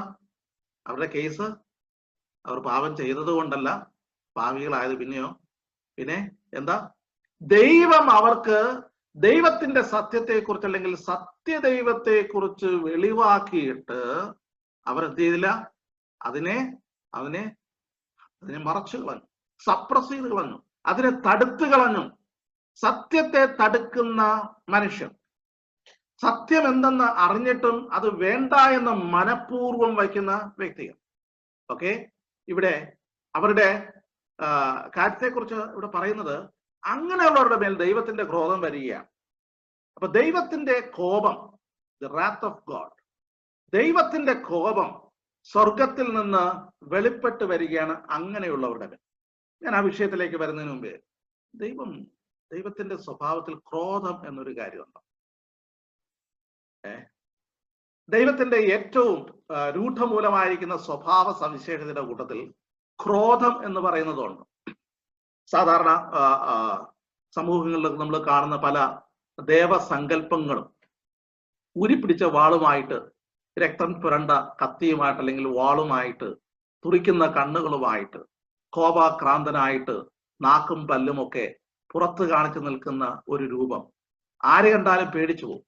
അങ്ങനെയുള്ള രൂപങ്ങളെ ദൈവമായിട്ടും മറ്റുമൊക്കെ ആരാധിക്കുന്ന ഒരു സമൂഹം നമ്മുടെ ചുറ്റുപാടും. അപ്പൊ അവരുടെ ചിന്ത എന്ന് പറയുന്നത് ദൈവത്തെക്കുറിച്ച് അങ്ങനെ ഒരു സങ്കല്പമാണ് അവർക്കുള്ളത്. എന്ന് പറഞ്ഞാൽ ക്ഷിപ്രകോപിയായ, വെട്ടൊന്ന് തുണ്ടൻ രണ്ട്, എന്തിനും ഏതിനും വാളോങ്ങുന്ന, എന്തിനും ഏതിനും രക്തം ചൊരിയിക്കുന്ന ഒരു ദൈവത്തെക്കുറിച്ചുള്ള സങ്കല്പമാണ് അവർക്കുള്ളത്. എന്നാൽ സത്യദൈവം തന്റെ സ്വഭാവം, തന്റെ ബേസിക് ആയിട്ടുള്ള സ്വഭാവം എന്ന് പറയുന്നത് എന്തല്ല? ക്രോധം അല്ല. ദൈവം കോപാക്രാന്തനല്ല. ദൈവം പ്രതികാരം നടത്താൻ തക്കം നോക്കി നിൽക്കുന്നവനല്ല. പലപ്പോഴും നമ്മുടെ സാക്ഷ്യങ്ങളൊക്കെ കേട്ട് കഴിഞ്ഞാൽ, അല്ലയോ ദൈവമേ, എന്തുകൊണ്ട് എന്നോട് മാത്രം ഇങ്ങനെ, അത് ശരിയായില്ലല്ലോ, നീതിയായില്ലല്ലോ എന്നൊക്കെ പറയാറുണ്ട്. അതായത് നമ്മുടെ നവോമി മടങ്ങി വന്നപ്പോ പറയുന്ന ഒരു സാക്ഷ്യമുണ്ട്. എന്താ സാക്ഷ്യം? അത്യുന്നതന്റെ കൈ എന്റെ നേർക്ക് വിരോധമായിരിക്കുന്നു, അല്ലെ, അവനെനിക്ക് കയ്പായുള്ളത് ചെയ്തിരിക്കുന്നു എന്ന് പറഞ്ഞാൽ, ആ സാക്ഷ്യം കണ്ടാൽ ഒരുപക്ഷെ നമ്മൾ ചിന്തിക്കും, ഇവിടെ നിന്ന് യഹൂദിയെ ബെത്ലഹേമിൽ നിന്ന് ഇറങ്ങിപ്പോയത് ദൈവം പറഞ്ഞിട്ടാണ്, അവിടെ ചെന്ന് ഈ കാര്യങ്ങളൊക്കെ ചെയ്തത് ദൈവം പറഞ്ഞിട്ടാണ്, ദൈവമാണ് ഞങ്ങളെ അങ്ങോട്ട് ഉന്തിത്തള്ളി വിട്ടത് എന്നിട്ട് ഞങ്ങളുടെ മക്കളും എൻ്റെ ഭർത്താവും ഒക്കെ പോയത് ദൈവം കാരണമാണ് എന്നൊക്കെ തോന്നിപ്പോവും. പ്രിയമുള്ളവരെ, ദൈവത്തെക്കുറിച്ച് നാം എന്താണ് ചിന്തിച്ചിരിക്കുന്നത്? ദൈവം ക്രോധവാനാണ്, ദഹിപ്പിക്കുന്ന അഗ്നിയാണെന്നുള്ള വാക്യമുണ്ട്. തീഷ്ണതയുള്ള ദൈവം എന്നൊക്കെ പറയുന്നുണ്ട്. ദൈവത്തെക്കുറിച്ച് നാം ഇങ്ങനെ ചിന്തിക്കേണ്ടതില്ല. ദൈവം സംഹാര താണ്ഡവമാടുന്ന ഒരു വ്യക്തിത്വമല്ല. അവന്റെ സ്വഭാവം എന്ന് പറയുന്നത് അവൻ സ്നേഹസ്വരൂപനാണ്. സങ്കീർത്തനങ്ങളിൽ പല സ്ഥലങ്ങളിൽ നമ്മൾ വായിക്കുന്നത് എന്താ? സ്ലോ ടു ആങ്കർ എന്നാണ്. സ്ലോ ടു ആങ്കർ എന്ന് പറഞ്ഞാൽ കോപത്തിന് വളരെ താമസമാണ്. കോപത്തിന് ഭയങ്കര താമസമാണ് എന്ന് പറഞ്ഞാൽ ദൈവം കോപിക്കുന്ന ദൈവമേ അല്ല. ദൈവം വളരെ ദീർഘക്ഷമയോടുകൂടെ ഇടപെടുന്നവനാണ്. അവൻ സ്നേഹമാകുന്നു എന്നാണ് നമ്മൾ വായിക്കുന്നത്. ദൈവം ദയയുള്ളവനാണ്. അവന്റെ സകല സൃഷ്ടിയോടും കരുണയുള്ളവനാണ്. അവൻ മനസ്സലിവുള്ള പിതാവാണ്. ദൈവത്തിന്റെ അദൃശ്യ ലക്ഷണങ്ങളുടെ കൂട്ടത്തിൽ എന്തില്ല? ദൈവത്തിന്റെ ക്രോധം ഇല്ല. എന്നാൽ ക്രോധം എന്ന് പറയുന്നത് എന്തുകൊണ്ട് ദൈവത്തിന്റെ ഒരു പ്രവൃത്തിയായിട്ട് ഇവിടെ കാണുന്നു എന്ന് ചോദിച്ചു കഴിഞ്ഞാൽ, അത് മനുഷ്യരുടെ നേരുള്ള കോപമൊന്നുമല്ല, മനുഷ്യരെ കൊലയ്ക്ക് കൊടുക്കുവാനുള്ള കോപവുമല്ല, അവരെ ശിക്ഷാവിധി നടത്തുവാനുള്ള വെപ്രാളവുമല്ല ദൈവത്തിന്. എന്നാൽ അവിടെയുള്ള കാരണം എന്ന് പറഞ്ഞു കഴിഞ്ഞാൽ, പാപത്തോടുള്ള ബന്ധത്തിൽ എന്ത് ചെയ്യാൻ പറ്റില്ല? ദൈവത്തിന് ഒരു കോംപ്രമൈസും ഇല്ല എന്നുള്ളതാണ്. പാപത്തോടുള്ള ബന്ധത്തിൽ ദൈവം ശിക്ഷ വിധിച്ചേ അടങ്ങും. അതിന് കാരണം എന്ന് പറയുന്നത്, ഒന്ന് ദൈവത്തിന്റെ വിശുദ്ധിയാണ്, രണ്ട് ദൈവത്തിന്റെ നീതിയാണ്.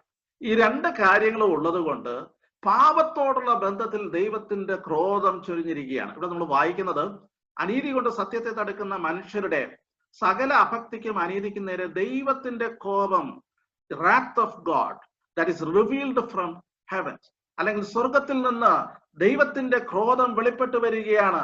അഭക്തിക്ക് നേരെ, അനീതിക്ക് നേരെ, മനുഷ്യരുടെ നേരെയല്ല. പിന്നെയോ അനീതി കൊണ്ട് സത്യത്തെ തടുക്കുന്ന മനുഷ്യരുടെ സകല അഭക്തിക്ക് നേരെ, അനീതിക്ക് നേരെ ദൈവത്തിന് ക്രോധമുണ്ട്, കോപമുണ്ട്. അതുകൊണ്ടാണ് പാപത്തോടുള്ള ബന്ധത്തിൽ ദൈവത്തിന്റെ ക്രോധം ചൊരിയുന്നത്. ഒരു വാക്യം നമുക്ക് വളരെ പരിചയമുള്ള വാക്യമാണ്. യോഹന്നാന്റെ സുവിശേഷം 3-ാം അധ്യായം അതിന്റെ 36-ാമത്തെ വാക്യത്തില് വിശ്വാസത്താൽ രക്ഷ പ്രാപിക്കുവാനുള്ള സകല കാര്യങ്ങളും അവിടെ പറഞ്ഞതിന് ശേഷം, രക്ഷിക്കപ്പെടുന്നതിനുള്ള സകല കാര്യങ്ങൾ പറഞ്ഞതിന് ശേഷം ആ ഭാഗം പറഞ്ഞ് അവസാനിപ്പിക്കുന്ന ഒരു സ്റ്റേറ്റ്മെന്റ് ഉണ്ട്. അതിന്റെ അവസാനത്തെ വാക്യമാണ് 3-ാം അധ്യായം അവസാനത്തെ വാക്യം. അവിടെ നമ്മൾ ഇങ്ങനെ വായിക്കുകയാണ്, പുത്രനിൽ വിശ്വസിക്കുന്നവന് നിത്യജീവനുണ്ട്. എന്താ? പുത്രനിൽ വിശ്വസിക്കുന്നവന് നിത്യജീവനുണ്ട്.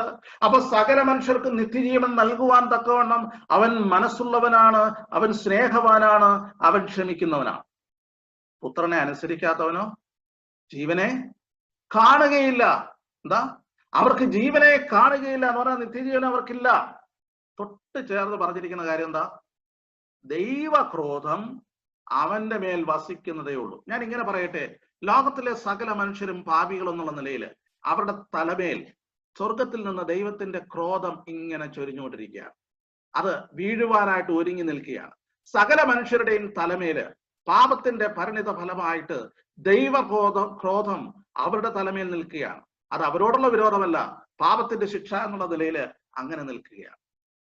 എന്നാൽ ഇതാ ദൈവത്തിന്റെ ക്രോധം മാറുവാനായിട്ട്, ദൈവത്തിന്റെ കോപം നീക്കുവാനായിട്ട്, പാപത്തിന്റെ ശിക്ഷ നീക്കുവാനായിട്ട് യേശു കർത്താവ് നമുക്ക് പകരമായിട്ട് അവൻ ക്രൂശിൽ മരിക്കുകയാണ്. നിങ്ങൾ ശ്രദ്ധിച്ചോളൂ, കാൽവരി ക്രൂശിൽ പാപത്തിന്റെ മേലുള്ള ദൈവത്തിന്റെ ശിക്ഷയുടെ കാര്യത്തിൽ, ദൈവത്തിന്റെ ക്രോധം പാപത്തിന്റെ മേൽ ചൊരിയുന്ന കാര്യത്തിൽ എന്തെങ്കിലും ഒരു കുറവ് ദൈവം വരുത്തിയോ? പിതാവായ ദൈവം പുത്രന്റെ മേൽ സകല മനുഷ്യരുടെയും പാപത്തിന്റെ ശിക്ഷ മുഴുവൻ, അവന്റെ ക്രോധം മുഴുവൻ പാപത്തിന്റെ മീതെ ചൊരിയുകയാണ്. ഇങ്ങനെ പറയാറുണ്ട്, ദൈവത്തിന്റെ സ്നേഹവും ദൈവത്തിന്റെ ക്രോധവും ഒരുമിച്ച് കൂട്ടിമുട്ടുന്ന ഒരു സമ്മേളന വേദിയാണ് ഏതെന്ന് പറയുന്നത് കാൽവരി ക്രൂശ് എന്ന് പറയുന്നത്. ഞാൻ ഇങ്ങനെ ചിന്തിക്കാറുണ്ട്, ഒരുപക്ഷെ ക്രൂശ് മാത്രമല്ല, ആ ശരീരം മാത്രമല്ല, ആ പ്രദേശം മുഴുവൻ ആ ദൈവക്രോധത്താൽ വെന്ത് നീറി അത് അത് അത് തകർന്നു പോയി. ഞാൻ അങ്ങനെ ചിന്തിക്കുന്നതിൽ നിങ്ങൾ എന്നോട് ക്ഷമിക്കുക. അത് എന്റെ വ്യക്തിപരമായിട്ട് ഞാൻ അങ്ങനെ ചിന്തിക്കുക. അപ്പൊ ദൈവത്തിന്റെ ക്രോധത്തിന്റെ തീ കാൽവറിയിൽ ചൊരിഞ്ഞ് പുത്രനെ മാത്രമല്ല പുത്രനോട് ചേർന്ന് സകലത്തെയും തകർത്തിരിക്കുകയാണ്. സാധാരണ ഇങ്ങനെ നമ്മൾ ചിന്തിക്കാറുണ്ട്, തീയിൽ നിന്ന് രക്ഷപ്പെടുവാൻ, തീപിടുത്തം, ഒരു വനത്തിൽ തീപിടുത്തം ഉണ്ടായാൽ രക്ഷപ്പെടാൻ എന്താ മാർഗം? രക്ഷപ്പെടാനുള്ള ഏറ്റവും നല്ല മാർഗം എന്ന് പറയുന്നത് ഒരു വിശാലമായ സ്ഥലത്ത് ചെല്ലുക, അവിടെ ചെന്നിട്ട് ചുറ്റുമുള്ള സ്ഥലം മുഴുവൻ ആദ്യം തീയിട്ടേച്ച് അവിടെ സേഫായിട്ട് എവിടെ നിൽക്കുക? ആ തീ കൊണ്ട് വെന്തിരിഞ്ഞ ഭാഗത്ത് സ്വസ്ഥമായിട്ട് നിങ്ങൾ നിന്നോളൂ. ബാക്കി എന്തൊക്കെ സംഭവിച്ചാലും, ചുറ്റും എത്ര തീ ആളിപ്പടർന്നാലും ആ തീ ഒരിക്കലും എവിടെ വരികയില്ല. ആ ഒരിക്കൽ വെന്ത ഇടത്തേക്ക് തീ പിന്നെ കടന്ന് വരികയില്ല. പ്രിയമുള്ളവരെ, വാസ്തവത്തിൽ എന്താണ് സംഭവിച്ചത്? എന്റെ തലമേലുണ്ടായിരുന്ന ദൈവക്രോധം പുത്രന്റെ മേൽ ചൊരിഞ്ഞപ്പോൾ ഞാൻ ആ കോപം വീണ് എരിഞ്ഞ ഇടത്ത്, കർത്താവിന്റെ ക്രൂശിക്കൽ, കർത്താവിന്റെ സമീപത്ത്, അവന്റെ പാതാന്തികത്തിൽ ഞാൻ കടന്നു വന്നിക്കുമ്പോൾ പുത്രന്റെ മേൽ ദൈവക്രോധം ചൊരിഞ്ഞത് കൊണ്ട് എന്റെ മേലുള്ള ക്രോധം നീങ്ങി. എന്റെ മേലുള്ള ദൈവക്രോധം നീങ്ങുകയാണ്. അങ്ങനെയാണെങ്കിൽ പുത്രനെ വിശ്വസിക്കാത്തവനോ പുത്രനെ അനുസരിക്കാത്തവനോ എന്താ സംഭവിക്കുന്നത്? അവനിപ്പോഴും നിൽക്കുന്നത് ദൈവക്രോധത്തിന്റെ ഇടത്താണ്. പുത്രനിൽ ആശ്രയിക്കാത്തത് കൊണ്ട് ദൈവക്രോധം നീങ്ങിയില്ല. ദൈവത്തോട് അവന് സമാധാനമില്ല. ദൈവത്തിൽ സന്നിധിയിലേക്ക് അവന് പ്രവേശനമില്ല. അവന്റെ തലമേൽ ഇന്നും എന്ത് വസിക്കുന്നതേ ഉള്ളൂ? ദൈവക്രോധം വസിക്കുന്നതേ ഉള്ളൂ. ഞാൻ മുന്നോട്ട് പോകട്ടെ. ദൈവം ദയയുള്ളവനാണ്, ദീർഘക്ഷമയുള്ള. 2-ാം അധ്യായത്തിന്റെ റോമാലേഖന 2-ാം അധ്യായം, അവിടെ ഇതേ കാര്യം തന്നെ മോറലായിട്ടുള്ള സദാചാരവാദിയെ അവരുടെ വിസ്തരിക്കുന്ന വേളയിലും അവിടെ ഇത് പറയുന്നുണ്ട്. 5-ാമത്തെ വാക്യം. ഓക്കെ, 4 മുതൽ ഞാൻ വായിക്കുന്നത്. 2:4.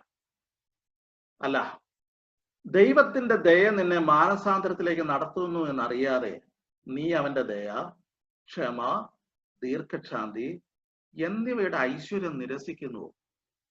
നോക്കണേ, ദൈവത്തിന്റെ ദയ, ക്ഷമ, ദീർഘക്ഷാന്തി, ദൈവത്തിന്റെ ദയ നിന്നെ മാനസാന്തരത്തിലേക്ക് നടത്തുന്നു.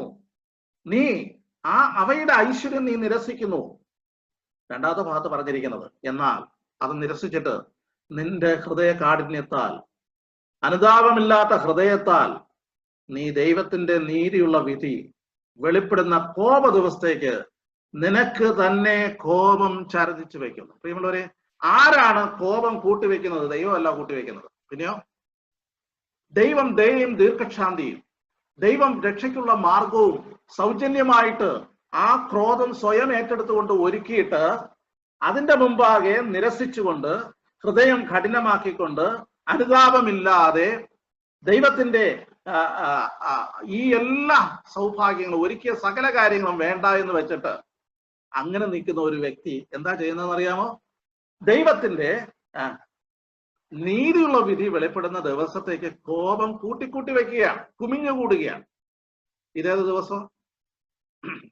ദൈവത്തിന്റെ നീതിയുള്ള വിധി വെളിപ്പെടുന്ന നാളിൽ നീ കോപം, നിനക്ക് തന്നെ കോപം ചരച്ചു വെക്കുകയാണ് എന്ന് പറഞ്ഞാൽ ഏത് നാൾ? ന്യായവിധി നാളിൽ അല്ലെ? വെള്ളസിംഹാസനത്തിന്റെ മുമ്പാകെ നിന്നെ വിസ്തരിക്കുവാൻ പോവുകയാണ്. അത് കഴിഞ്ഞിട്ട് ദൈവം നീതിയോടുകൂടെ വിധിക്കുവാൻ പോവുകയാണ്. നിന്റെ ആ ദൈവത്തിന്റെ ക്രോധം, ദൈവത്തിന്റെ കോപം നീ ഛർദിച്ചു വെച്ചിരിക്കുകയാണ് ന്യായവിധി നാളിലേക്ക്. അപ്പൊ അതിന്റെ അർത്ഥം ദൈവം കോപാക്രാന്തനായ ഒരു വ്യക്തി എന്നുള്ളതല്ല, പിന്നെയോ ദൈവം ഒരുക്കിയ സ്നേഹവും കരുതലും, ദൈവം ഒരുക്കിയ രക്ഷയും ഹൃദയകാഠിന്യത്താൽ അനുതാപമില്ലാതെ മനഃപൂർവ്വം നിരസിക്കുന്നത് കൊണ്ട്, ഞാൻ ഇങ്ങനെ പറയട്ടെ, ബോധപൂർവം നിരസിക്കുന്നത് കൊണ്ട്, ദൈവത്തെ അറിഞ്ഞിട്ടും അവനെ മഹത്വീകരിക്കാതിരിക്കുന്നത് കൊണ്ട്, ദൈവത്തിന്റെ ന്യായം മനസ്സിലാക്കിയിട്ടും അത് വേണ്ട എന്ന് വെക്കുന്നത് കൊണ്ട്, ദൈവത്തിന്റെ സത്യത്തെ അറിഞ്ഞിട്ടും അനീതി കൊണ്ട് സത്യത്തെ തടുക്കുവാനായിട്ട് പുറപ്പെടുന്നത് കൊണ്ട് അവന്റെ മേൽ എന്ത് വസിക്കുകയാണ്? ദൈവക്രോധം വസിക്കുക. അതുകൊണ്ടാണ് ദൈവക്രോധം വെളിപ്പെടുന്നു എന്ന് പറയുന്നു. ഞാൻ ആ ഭാഗം കൂടുതൽ വിശദീകരിക്കുവാൻ ആഗ്രഹിക്കുന്നില്ല. അനേക വാക്യങ്ങൾ അതിനോടുള്ള ബന്ധത്തിൽ എനിക്ക് ഓർപ്പിക്കണമെന്നുണ്ട്. എന്നാൽ ഞാൻ മുന്നോട്ട് പോകണം എന്ന് കരുതുകയാണ്. ദൈവം എപ്പോഴും പാപത്തോടുള്ള ബന്ധത്തിൽ ശിക്ഷ വിധിക്കുന്നത് പെട്ടെന്നൊന്നും അല്ല കേട്ടോ. നിങ്ങൾ ചരിത്രത്തിൽ, വേദപുസ്തകത്തിന്റെ ചരിത്രത്തിൽ ഉടനീളം നിങ്ങൾ നോക്കിക്കഴിഞ്ഞാൽ നിങ്ങൾക്കറിയാം, നോഹയുടെ കാലഘട്ടത്തിൽ ദൈവം അവർക്ക് മാനസാന്തരപ്പെടുവാൻ ധാരാളം അവസരം നൽകി. ആവശ്യത്തിലധികം സമയം അവർക്ക് നൽകി. എന്നിട്ടും അവർക്ക് എന്ത് ചെയ്യാൻ സാധിച്ചില്ല? മാനസാന്തരപ്പെടുവാൻ സാധിച്ചില്ല. അതിനുശേഷമാണ് വിധി കൽപ്പിക്കുന്നത്. സോദോം ഗൊമോറ പട്ടണങ്ങളുടെ മേൽ ദൈവം ന്യായവിധി ചൊരിയുമ്പോൾ അവർക്ക് മാനസാന്തരപ്പെടുവാൻ ആവശ്യത്തിലധികം സമയം നൽകി. ഈവൻ നമ്മുടെ ലോത്തിന് പോലും രക്ഷപ്പെടുവാനായിട്ട്, അവിടെ നിന്ന് ഓടി രക്ഷപ്പെടുവാനായിട്ടുള്ള സമയം കൂടെ നൽകിയതിന് ശേഷമാണ് അവിടെ ന്യായവിധി നടത്തുന്നത്. നിനവേ പട്ടണത്തോടുള്ള ബന്ധത്തിലാകട്ടെ ദൈവത്തിന്റെ ദീർഘക്ഷമ എങ്ങനെ ഇരിക്കുന്നു. ദൈവത്തോട് മത്സരിച്ച ഒരു സമൂഹത്തോട് ഇതാ യോനാ പ്രവാചകനെ അയച്ച് അവൻ വഴിതെറ്റിപ്പോയപ്പോൾ അവനെ മടക്കിക്കൊണ്ടുവന്ന് അവിടെ ചെന്ന് പ്രസംഗിക്കുവാൻ, അവിടെയുള്ള സകലരും രക്ഷിക്കപ്പെടുവാനായിട്ട് ഇടയായി എങ്കിൽ ദൈവത്തിന്റെ ദീർഘക്ഷമ നോക്കണമേ. ഈവൻ യോനയോടുള്ള ബന്ധത്തിൽ നോക്കിക്കോളൂ. ദൈവം എത്രയോ ദയാലുവാണെന്ന് നോക്കണേ. അവൻ ആവർത്തിച്ച് മത്സരിച്ചിട്ടും വീണ്ടും വീണ്ടും തർക്കുത്തരം പറഞ്ഞിട്ടും അവനോട് ഇടപെടുന്ന ഒരു ദൈവത്തെ നമുക്ക് കാണുവാൻ സാധിക്കും. മലാഖി പ്രവചനത്തിലേക്ക് വരുള്ളൂ. ഇതാ ദൈവത്തിന്റെ തിരഞ്ഞെടുക്കപ്പെട്ട സമൂഹം ദൈവത്തോട് മത്സരിക്കുകയാണ്, മറുചോദ്യങ്ങൾ ചോദിക്കുകയാണ്, ദൈവത്തോട് അങ്ങോട്ടും ഇങ്ങോട്ടും ഏറ്റുമുട്ടുവാനായിട്ട് നിൽക്കുകയാണ്. അവരോട് സംസാരിക്കേണ്ട വല്ല കാര്യമുണ്ടോ? അവരെ ഉപദേശിക്കേണ്ട വല്ല കാര്യവും ദൈവത്തിനുണ്ടോ? ഒരിക്കലുമില്ല. എന്നാൽ ദൈവം അവരോടും എന്ത് ചെയ്യാണ്? പറയുകയാണ്, സംസാരിക്കുകയാണ്. യെശയ്യാപ്രവചനം 1-ാം അധ്യായത്തിൽ നമ്മൾ ഇങ്ങനെ വായിക്കുന്നുണ്ട്, വരുവിൻ നമുക്ക് തമ്മിൽ വാദിക്കാം. Let us reason together. Let us reason together. നമുക്കൊരു കാര്യകാരണ വിചാരണത്തിന് വിധേയമാക്കാം. നമുക്ക് തമ്മിൽ സംസാരിക്കാം. എത്ര സംസാരിക്കാം? എത്ര വേണമെങ്കിലും സംസാരിക്കാം. നിങ്ങളുടെ പാപങ്ങൾ എത്ര കടുംചുവപ്പായിരുന്നാലും അത് ഹിമം പോലെ വെളുക്കുവാനായിട്ട് ഇതാ ഒരു പദ്ധതിയുണ്ട്, ഒരു രക്ഷാമാർഗമുണ്ട്. പ്രിയമുള്ളവരെ, നമ്മുടെ ദൈവം സ്നേഹം. അവൻ ക്രോധം, അവൻ സംഗ്രഹിക്കുന്ന ദൈവമല്ല. എന്നാൽ മനുഷ്യന്റെ അനുസരണക്കേടും അവന്റെ തിരസ്കരണവും അവന്റെ ബോധപൂർവമായിട്ടുള്ള, അവൻ അറിഞ്ഞുകൊണ്ട്, അതുകൊണ്ടാണ് എനിക്ക് തോന്നുന്നു അപ്പോസ്തല പ്രവൃത്തികളില് ഇങ്ങനെ പറയുന്നത്, അറിയായ്മയുടെ കാലങ്ങളെ ലക്ഷ്യമാക്കാതെ ഇപ്പോൾ എല്ലായിടത്തും എല്ലാവരും മാനസാന്തരപ്പെടണമെന്ന് ദൈവം മനുഷ്യരോട് കൽപ്പിക്കുന്നു. അതുകൊണ്ട് ദൈവം ദീർഘക്ഷമയും, ദൈവം സ്നേഹവാനാണ്. പ്രിയമുള്ളവരെ, ദൈവം തന്റെ സ്നേഹം ലാവിഷായിട്ട് നമ്മുടെ മേൽ ചൊരിഞ്ഞിരിക്കുകയാണ്, വളരെ ദീർഘമാക്കിയിരിക്കുകയാണ്. ഞാൻ പലപ്പോഴും ഇങ്ങനെ ചിന്തിക്കാറുണ്ട്, നമ്മുടെ ക്ഷമയേക്കാളും അധികം ക്ഷമിക്കുന്നവനാണ് നമ്മുടെ ദൈവം. നമ്മുടെ സകല കടങ്ങളും ഇളച്ചു തരുവാൻ അവന് മനസ്സ്. യോഹന്നാന്റെ ലേഖനത്തിൽ നമ്മൾ ഇങ്ങനെ വായിക്കുന്നുണ്ട്, കുഞ്ഞുങ്ങളെ, പാപം ചെയ്യാതിരിക്കാൻ ഞാനിത് നിങ്ങളോട് എഴുതുന്നു. ഒരുവൻ പാപം ചെയ്തു എങ്കിലോ നീതിമാനായ യേശുക്രിസ്തു എന്ന കാര്യസ്ഥൻ നമുക്ക് പിതാവിന്റെ വലത്ത് ഭാഗത്തുണ്ട്. അവൻ നമ്മുടെ പാപങ്ങൾക്ക് പ്രായശ്ചിത്തമാകുന്നു. നമ്മുടെ ഇതിന് മാത്രമല്ല, സകല ലോകത്തിന്റെയും പാപത്തിന് തന്നെ. 1-ാം അധ്യായം അതിന്റെ ഒരു ഭാഗത്ത് പറയുന്നുണ്ട്, നിങ്ങളുടെ പാപങ്ങളെ ഏറ്റു പറയുന്നു എങ്കിൽ നിങ്ങളുടെ പാപങ്ങളെ ക്ഷമിച്ച് സകല അനീതി പോക്കി നിങ്ങളെ ശുദ്ധീകരിക്കുവാൻ തക്കവണ്ണം അവൻ വിശ്വസ്തനാണ്, നീതിമാനാണ്. നാം വിലാപങ്ങളുടെ പുസ്തകങ്ങളിൽ വായിക്കുന്നുണ്ട്, നാം മുടിഞ്ഞു പോകാതിരിക്കുന്നത് യഹോവയുടെ ദയ. അവന്റെ ദയ തീർന്നു പോയിട്ടില്ലല്ലോ, അവന്റെ കരുണയാണ്. പ്രിയമുള്ളവരെ, ദൈവം ദീർഘമായിട്ട് ക്ഷമിക്കുന്നവനാണ്. ദൈവത്തിന്റെ ഒരു സ്വഭാവം എന്ന് പറയുന്നത് സ്നേഹവാനാണ്. എന്നാൽ പാപത്തോടുള്ള ബന്ധത്തിൽ ധാരാളം അവസരം നൽകിയിട്ടും അവന് ധാരാളം സ്നേഹം നൽകിയിട്ടും, അല്ലെ, ഇസ്രായേലിനോടുള്ള ബന്ധത്തിൽ ദൈവത്തിന്റെ ഇടപാടുകൾ നമ്മൾ പ്രവചന പുസ്തകങ്ങളിലൊക്കെ കാണുന്നുണ്ട്. ബാലനായപ്പോൾ അവനെ സ്നേഹിച്ചു, അവനെ തോളിലേന്തി, അവനെ നടക്കുവാനായിട്ട് അവനെ പരിശീലിപ്പിച്ചു. എന്നാൽ അവൻ മുതിർന്നപ്പോൾ എന്താ ചെയ്തത്? ദൈവത്തെ ഉപേക്ഷിച്ചു കളഞ്ഞു. ആ സ്നേഹത്തിൽ നിന്ന് അവൻ പിന്നോക്കം പോയി. ഇസ്രായേലിനോടുള്ള ബന്ധത്തിൽ ആ നിലയിൽ ഏർപ്പെടുന്ന ഒരു ദൈവത്തെ നമുക്ക് കാണുവാനായിട്ട് സാധിക്കും. അപ്പോ ദൈവത്തിന്റെ ക്രോധം അഭക്തിക്ക് നേരെയാണ്, പാപത്തിന് നേരെയാണ്. പാപത്തിന് പരിഹാരം ക്രൂശിൽ ദൈവക്രോധം സ്വയം ഏറ്റെടുത്തുകൊണ്ട് യേശു കർത്താവ് ഒരുക്കിയിട്ടുണ്ട്. അതറിഞ്ഞിട്ടും അത് ബോധ്യപ്പെട്ടിട്ടും അത് തിരസ്കരിക്കുമ്പോൾ പിന്നീട് ദൈവക്രോധത്തെ എന്ത് ചെയ്യാൻ പറ്റില്ല, അവന്റെ തലയിൽ നിന്ന് ഒഴിവാക്കാൻ പറ്റില്ല. അത് നിശ്ചയമായിട്ടും ന്യായവിധി ദിവസത്തിൽ അവന്റെ തലമേൽ അത് ചൊരിയുക തന്നെ ചെയ്യും. ഇവിടെ ദൈവക്രോധം എന്ന് പറയുന്നത് ഈ പറഞ്ഞതുപോലെ നിത്യ ന്യായവിധിയോടുള്ള ബന്ധത്തിലാണ് ഇവിടെ പറയുന്നത്. ചിലര് അതിനെക്കുറിച്ച് വ്യാഖ്യാനിക്കാറുണ്ട്, അത് അപ്പോൾ മാത്രമല്ല ഈ ലോകത്തിലും ഉണ്ട് എന്നൊക്കെ പറയാറുണ്ട്. എന്നാൽ ഇവിടെ പറയുന്നത് നമ്മൾ നേരത്തെ വായിച്ച ഭാഗത്ത് അവൻ ദൈവത്തിന്റെ നീതിയുള്ള വിധി വെളിപ്പെടുന്ന കോപ ദിവസത്തേക്ക് നിനക്ക് തന്നെ കോപം ചരതിച്ച് വയ്ക്കും. ഒരുപക്ഷെ അത് പ്രസന്റ് അല്ലെങ്കിൽ ഈ കാലഘട്ടത്തിലും അവനുണ്ടാകാം.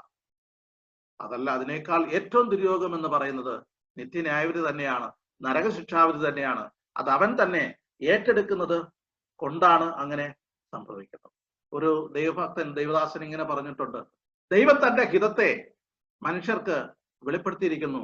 ദൈ വിൽ ബി ഡൺ എന്ന് പറഞ്ഞാൽ, ജീവിച്ചിരിക്കുന്ന കാലഘട്ടത്തിൽ ഞാൻ ഇങ്ങനെ പറയുകയാണ്, അല്ലയോ ദൈവമേ നിന്റെ ഹിതം നിറവേറട്ടെ എന്ന് ഞാൻ പ്രാർത്ഥിക്കുന്നുവെങ്കിൽ നമുക്കെന്തുണ്ട്? അവന്റെ ഇഷ്ടം ചെയ്യുന്നവന് എന്തുണ്ട്? ആ നീതീകരണത്തിലേക്ക് ദൈവത്തിന്റെ പ്രസാദം അവന് ലഭിക്കുകയാണ്. എന്നാൽ ന്യായവിധി ദിവസത്തിൽ ദൈവം ഒരു സ്റ്റേറ്റ്മെന്റ് പറയും. എന്താ പറയുന്നത്? നശിച്ചു പോകുന്ന അല്ലെങ്കിൽ നരകശിക്ഷയിലേക്ക് പോകുന്ന വ്യക്തികളെ നോക്കി ദൈവം ഒരു സ്റ്റേറ്റ്മെന്റ് പറയും. ആ സ്റ്റേറ്റ്മെന്റും ഇതേ സ്റ്റേറ്റ്മെന്റ് തന്നെയാണ്. ദൈ വിൽ ബി, നിന്റെ ഇഷ്ടം നടക്കട്ടെ. എന്റെ ഇഷ്ടം നിന്നെ രക്ഷിക്കുക എന്നുള്ളതായിരുന്നു. രക്ഷയുടെ പദ്ധതിയിലേക്ക് നിന്നെ കൂട്ടിക്കൊണ്ടു വരികയായിരുന്നു. അതിന് അനുകൂലമായിട്ടുള്ള എല്ലാ സാഹചര്യങ്ങളും നിനക്ക് നൽകി. ഇല്ല എന്ന് പറയുവാൻ, പ്രതിവാദം പറയുവാൻ ആർക്കും കഴിയുകയും ഇല്ല. അതെല്ലാം നൽകിയിട്ടും എന്റെ ഇഷ്ടം നിന്റെ ഇഷ്ടമാകാത്തത് കൊണ്ട് ഇനി എന്ത് നടക്കട്ടെ? നിന്റെ ഇഷ്ടം തന്നെ നടക്കട്ടെ എന്ന് പറയും. ഇതാണ് ശരിക്കും ന്യായവിസ്താരത്തിൽ സംഭവിക്കുന്നത്. അപ്പൊ ദൈവം മനഃപൂർവ്വമായിട്ട് നമ്മുടെ നേരെ നീട്ടിയ ആ വലിയ രക്ഷ, അത് സ്വീകരിക്കാത്ത അല്ലെങ്കിൽ ആ സുവിശേഷം അനുസരിക്കാത്ത ഒരു വ്യക്തിക്ക് ആ വ്യക്തിയുടെ ഉത്തരവാദിത്വത്തിൽ തന്നെ ഏറ്റെടുക്കുന്ന കാര്യമാണ് ഏതെന്ന് പറയുന്നത്? ദൈവ ക്രോധം എന്ന് പറയുന്നു. ഞാൻ മുന്നോട്ട് പോകട്ടെ. ഒരു കാര്യം കൂടെ പറയാതിരിക്കുവാനായിട്ട് നമുക്ക് സാധ്യമല്ല. വിശ്വാസികൾ എന്നുള്ള നിലയിൽ വി ആർ റെസ്പോൺസിബിൾ. നശിച്ചു പോകുന്ന ഒരു വ്യക്തിയോടുള്ള ബന്ധത്തിൽ അവൻ തന്നെ അതിന് ഉത്തരവാദിയായിരിക്കുന്നെങ്കിൽ, രക്ഷിക്കപ്പെട്ട ദൈവമക്കൾ എന്നുള്ള നിലയിൽ നാം ഉത്തരവാദിത്വം ഉള്ളവരാണ്. ക്രിസ്തുവിന്റെ ന്യായസ്ഥാനത്തിന് മുമ്പാകെ നാം നിൽക്കേണ്ടി വരും എന്നുള്ളതിന് യാതൊരു സംശയവും ഇല്ല. അവിടെ ഒരു ന്യായവിസ്താരം ഉണ്ട്. ഗലാത്യ ലേഖനം 6-ാം അധ്യായം അതിന്റെ 7-ാമത്തെ വാക്യത്തിൽ നമ്മളിങ്ങനെ വായിക്കുന്നു, വഞ്ചനപ്പെടാതിരിപ്പിൻ, ദൈവത്തെ പരിഹസിച്ചുകൂടാ, മനുഷ്യൻ വിതയ്ക്കുന്നത് തന്നെ കൊയ്യും. വഞ്ചിക്കപ്പെടരുത്. റോമാലേഖനം 14-10-12 വാക്യങ്ങളിൽ നാം ഇങ്ങനെ വായിക്കുന്നത്, നാം എല്ലാവരും ദൈവത്തിന്റെ ന്യായസ്ഥലത്തിന് മുമ്പാകെ നിൽക്കേണ്ടി വരും.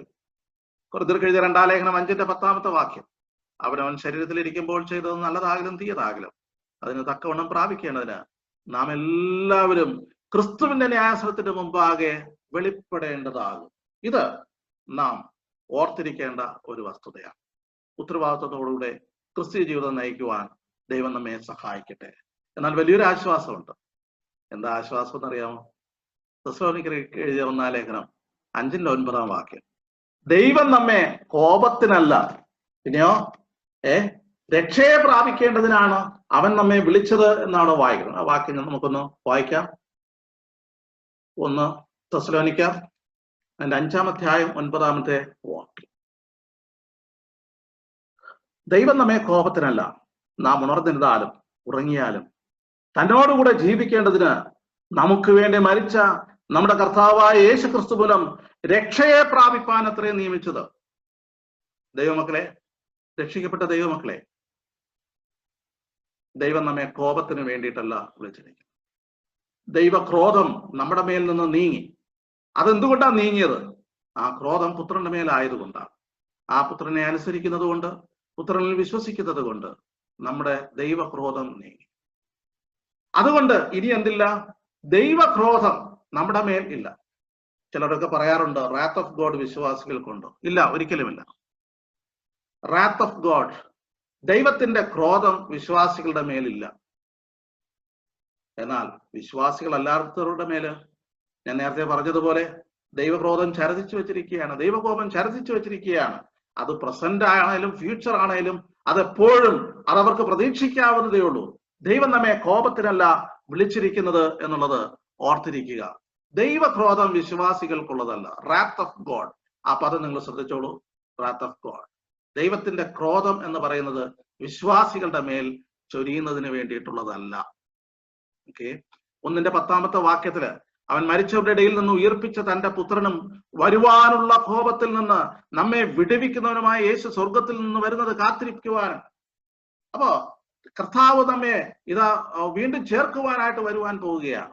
നാം അവനെ കാത്തിരിക്കുന്നവരാണ്. അവനെ കാത്തിരിക്കുന്നത് കൊണ്ട്, നാം അവനോടുകൂടെ ആയിരിക്കുമെന്നുള്ളത് കൊണ്ട് നമുക്ക് എന്തില്ല? വരുവാനുള്ള ക്രോധത്തിൽ നിന്ന്, കോപത്തിൽ നിന്ന് അവൻ നമ്മെ വിടുവിക്കുന്നവനാണ്. അതിൽ നാം ഒഴിവുള്ളവരാണ്. ഇതേത് ക്രോധമാണ്?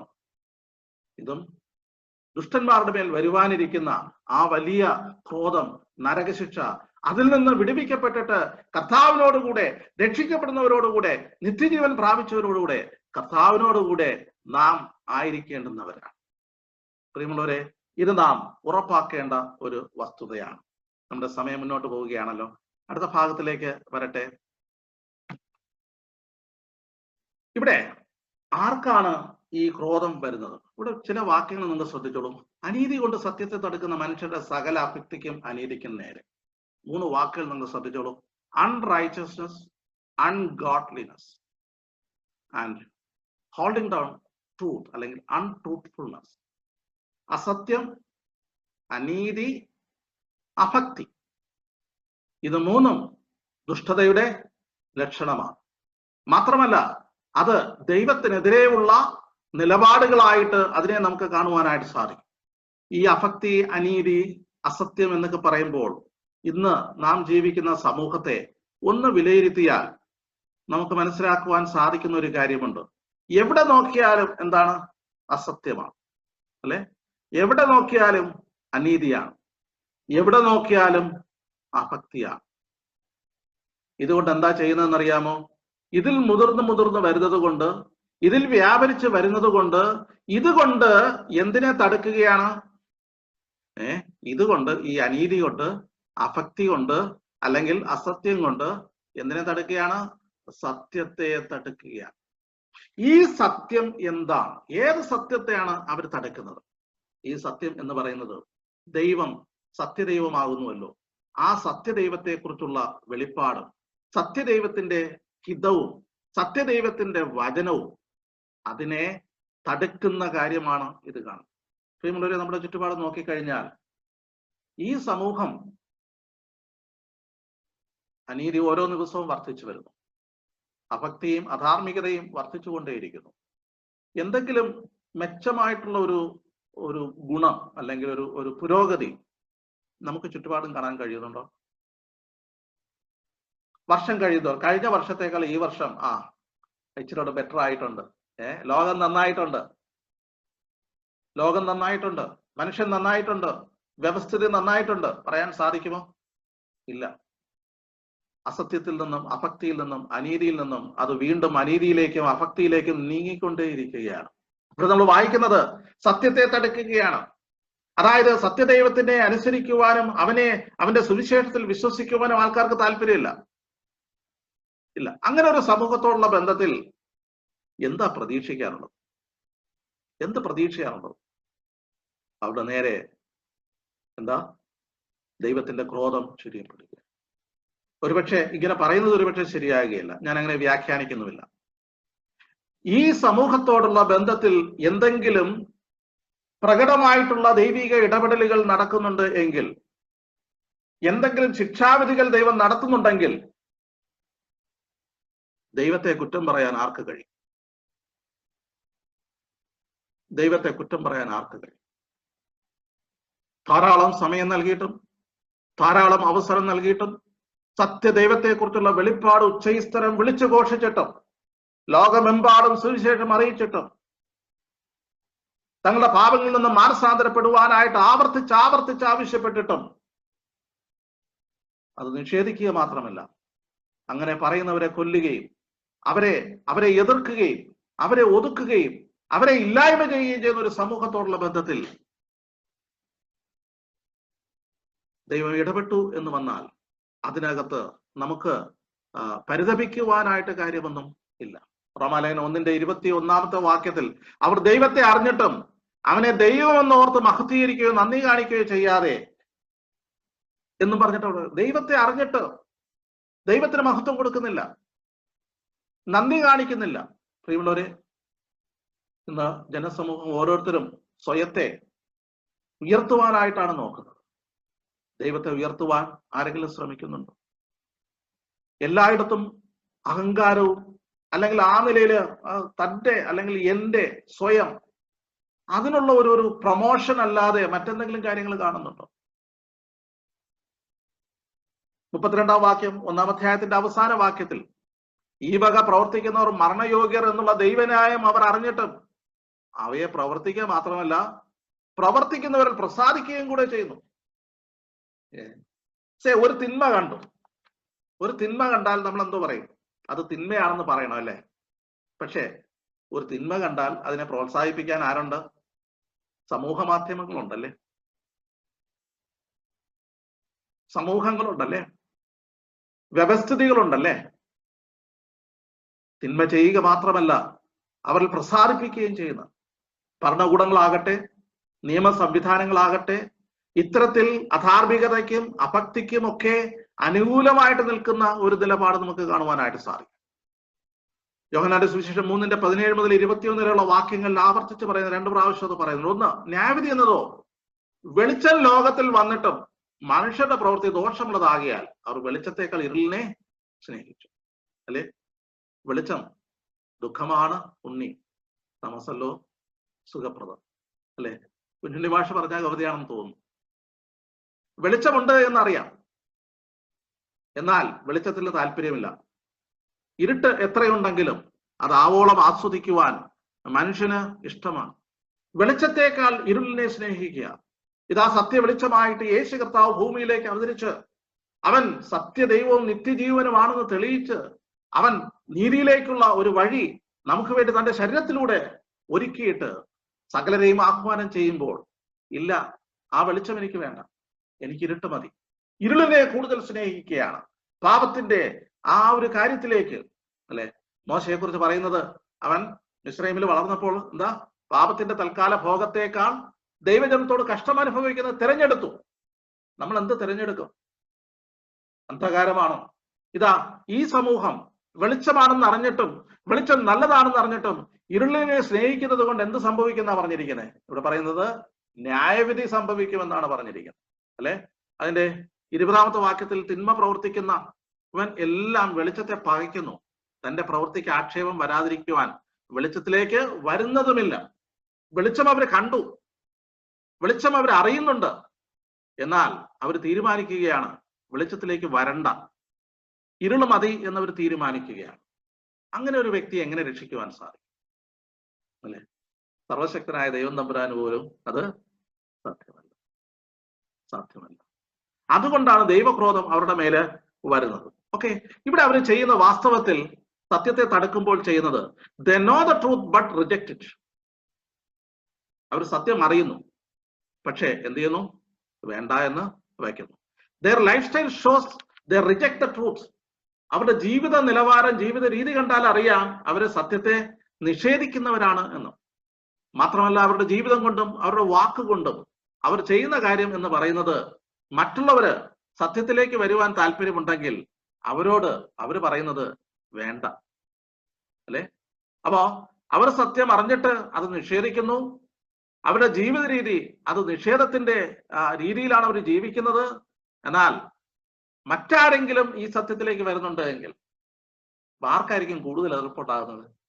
ഏതെങ്കിലും ഒരു വ്യക്തി രക്ഷയിലേക്ക് വന്നു കഴിഞ്ഞാൽ അതുവരെ ഇല്ലാത്ത എല്ലാ പൊല്ലാപ്പും ആ വ്യക്തിക്ക് ഉണ്ടാകും.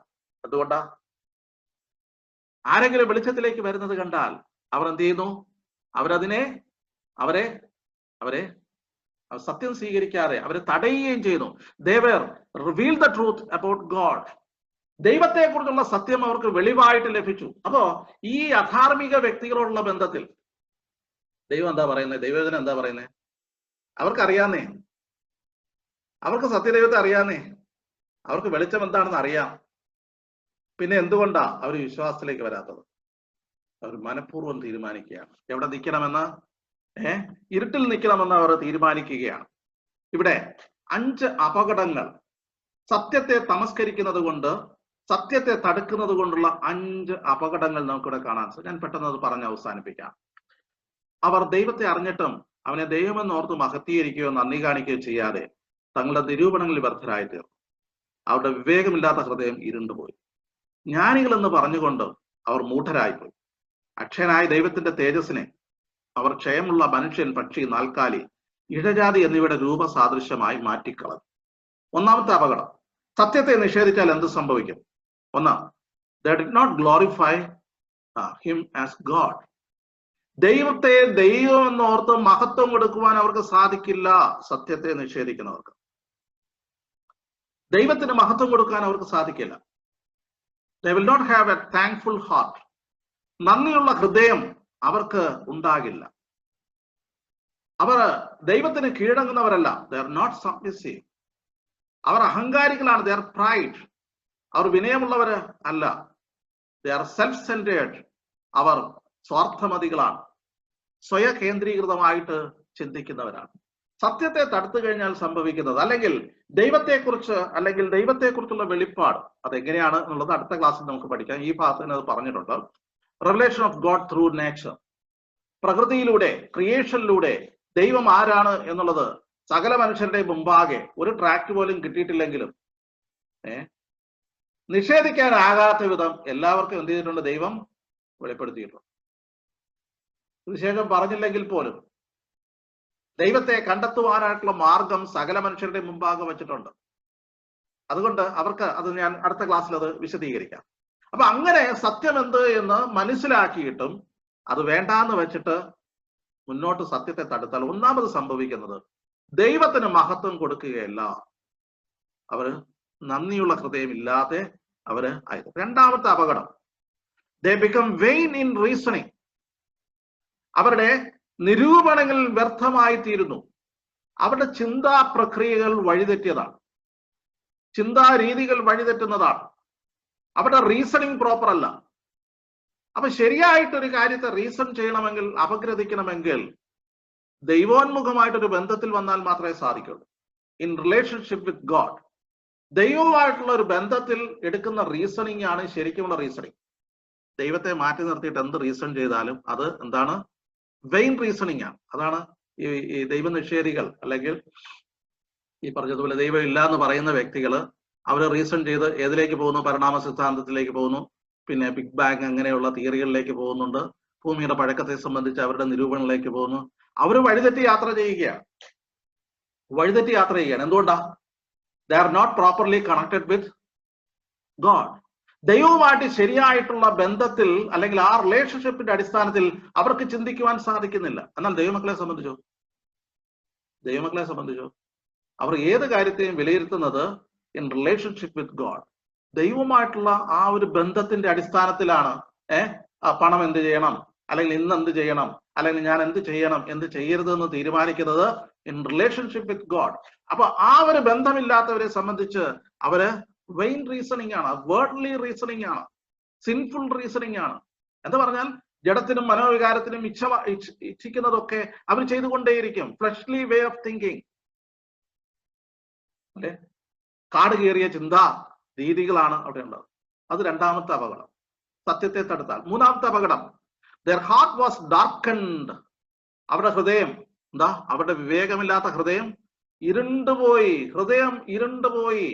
ഹൃദയത്തിന് വെളിച്ചമില്ല, ഹൃദയദൃഷ്ടി പ്രകാശിപ്പിച്ചിട്ടില്ല. their heart was hardened. ഹൃദയം കഠിനപ്പെട്ടു പോയി, അവരുടെ ദർശനം നഷ്ടപ്പെട്ടു പോയി. നാലാമത്തെ കാര്യം, they become foolish. ഒരുപക്ഷെ ബുദ്ധിമാനായിരിക്കാം, ഡിഗ്രികൾ ഉണ്ടായിരിക്കാം, പക്ഷേ ദൈവം വെളിപ്പെടുത്തി കൊടുത്ത ദൈവത്തെ സംബന്ധിച്ച സത്യത്തെ നിരാകരിച്ച വ്യക്തിയെ കുറിച്ച് എന്താണ് വചനം പറയുന്നത്? they are foolish. മഠയന്മാർ. ദൈവമില്ല എന്ന് മൂഢൻ തന്റെ ഹൃദയത്തിൽ. ഇവിടെ എന്താ പറയുന്നത്? ജ്ഞാനികൾ എന്ന് പറഞ്ഞുകൊണ്ട് അവർ മൂഢരായി പോയി. ലോകത്തിന്റെ ജ്ഞാനം അത് ദൈവിക ജ്ഞാനവുമായിട്ട് വിരോധമായിട്ട് നിൽക്കുന്നതാണ്. പ്രിയമുള്ളവരെ, നാം പലപ്പോഴും ലോകത്തിലെ ജ്ഞാനം നേടുവാനായിട്ട് ബന്ധപ്പെടുന്നവരാണ്. നല്ലതാണ്, പക്ഷേ ദൈവിക ജ്ഞാനം പ്രാപിക്കുന്നത് അതിലേറെ മെച്ചമാണ്. അതാണ് ആവശ്യമുള്ളത്. ദൈവോന്മുഖമായിട്ട് വിവേകമുള്ളവരായിട്ട് തീരുവാൻ ആവശ്യമുണ്ട്. അവർ മൂഢന്മാരാണ്. ഒരു സെൽഫ് ഡിസെപ്ഷനിലേക്ക് അവർ പോയിരിക്കുകയാണ്. സ്വയം ചതിക്കുന്ന ഒരവസ്ഥയിലേക്ക് നീങ്ങുകയാണ്, അല്ലെ? They became idolaters. ദൈവത്തെ അല്ലെങ്കിൽ ദൈവം വെളിപ്പെടുത്തിയ സത്യദൈവത്തെ കുറിച്ചുള്ള സത്യത്തെ സപ്രസ് ചെയ്ത് കഴിഞ്ഞാൽ പിന്നെ എന്താ സംഭവിക്കാൻ പോകുന്നത്? അവര് വിഗ്രഹാരാധികളാണ്. ഇവിടെ പറഞ്ഞിരിക്കുന്നത് എന്താണ്? അക്ഷയരായ ദൈവത്തിന്റെ തേജസ്സിനെ അവർ ക്ഷയമുള്ള മനുഷ്യൻ, പക്ഷി, നാൽക്കാലി, ഇഴജാതി എന്നിവയുടെ രൂപസാദൃശ്യമായി മാറ്റിക്കളഞ്ഞു. ഓ, എന്തൊരു അബദ്ധമാണ്! ഒരുപക്ഷെ ഇത്തരത്തിലുള്ള ഒരു സമൂഹത്തിന്റെ മുമ്പാകെ നാം നിൽക്കുമ്പോൾ എന്താണ് നമുക്ക് ഇതിനെക്കുറിച്ച് വചനത്തിന്റെ അടിസ്ഥാനത്തിൽ വിശകലനം ചെയ്യുവാറുള്ളത്? സത്യത്തെ തടുത്തതിന്റെ പരിണിത ഫലങ്ങൾ, അതിന്റെ റിസൾട്ട്സ് ആണ് ഈ സമൂഹത്തിൽ കാണുന്ന സകല വിഗ്രഹാരാധനയും. അവർ അവരെ ആരാധിക്കുന്നു, മറ്റുള്ളവരെ ആരാധിക്കുന്നു, മനുഷ്യരെ ആരാധിക്കുന്നു, മൃഗങ്ങളെ ആരാധിക്കുന്നു, എന്തിനേയും ആരാധിക്കുന്നു. എന്തുകൊണ്ടാ? സത്യദൈവത്തെ കുറിച്ചുള്ള വെളിപ്പാടിനെ അവർ എന്ത് ചെയ്തു? സത്യത്തെ തടുത്തു കളഞ്ഞു. അനീതി കൊണ്ട്, പിന്നെ അതുപോലെ തന്നെ അഭക്തി കൊണ്ട് സത്യത്തെ തടുക്കുന്ന ഇങ്ങനെയുള്ളവരോടുള്ള ബന്ധത്തിൽ ദൈവക്രോധം അവരുടെ മേൽ വർഷിക്കുകയല്ലാതെ, അവരുടെ തലമേൽ ദൈവക്രോധം ഇരിക്കുകയല്ലാതെ മറ്റു യാതൊരു പോംവഴിയും ഇല്ല. ഇനി ഇങ്ങനെയൊക്കെ ചെയ്തത് കൊണ്ട് എന്താണ് സംഭവിച്ചത്? അത് നമുക്ക് അടുത്ത ക്ലാസ്സിൽ ചിന്തിക്കാം. ഇന്ന് നമ്മൾ വളരെ ഒരു പ്രധാനപ്പെട്ട ഭാഗത്തേക്കാണ് പ്രവേശിച്ചിരിക്കുന്നത്. ഒരു വലിയ വിഷയത്തിന്റെ ഒന്നാമത്തെ ഒരു കേസ് എടുത്തിട്ട് അതിന്റെ വിശകലനത്തേക്ക് നമ്മൾ ചിന്തിച്ച 3 പ്രധാനപ്പെട്ട കാര്യങ്ങൾ ശ്രദ്ധിച്ചോളൂ. ഒന്ന്, ദൈവക്രോധം. അത് ദൈവത്തിന്റെ ബേസിക് ക്വാളിറ്റി അല്ല. പിന്നെയോ, ദൈവം എന്ത് ചെയ്യുകയാണ്?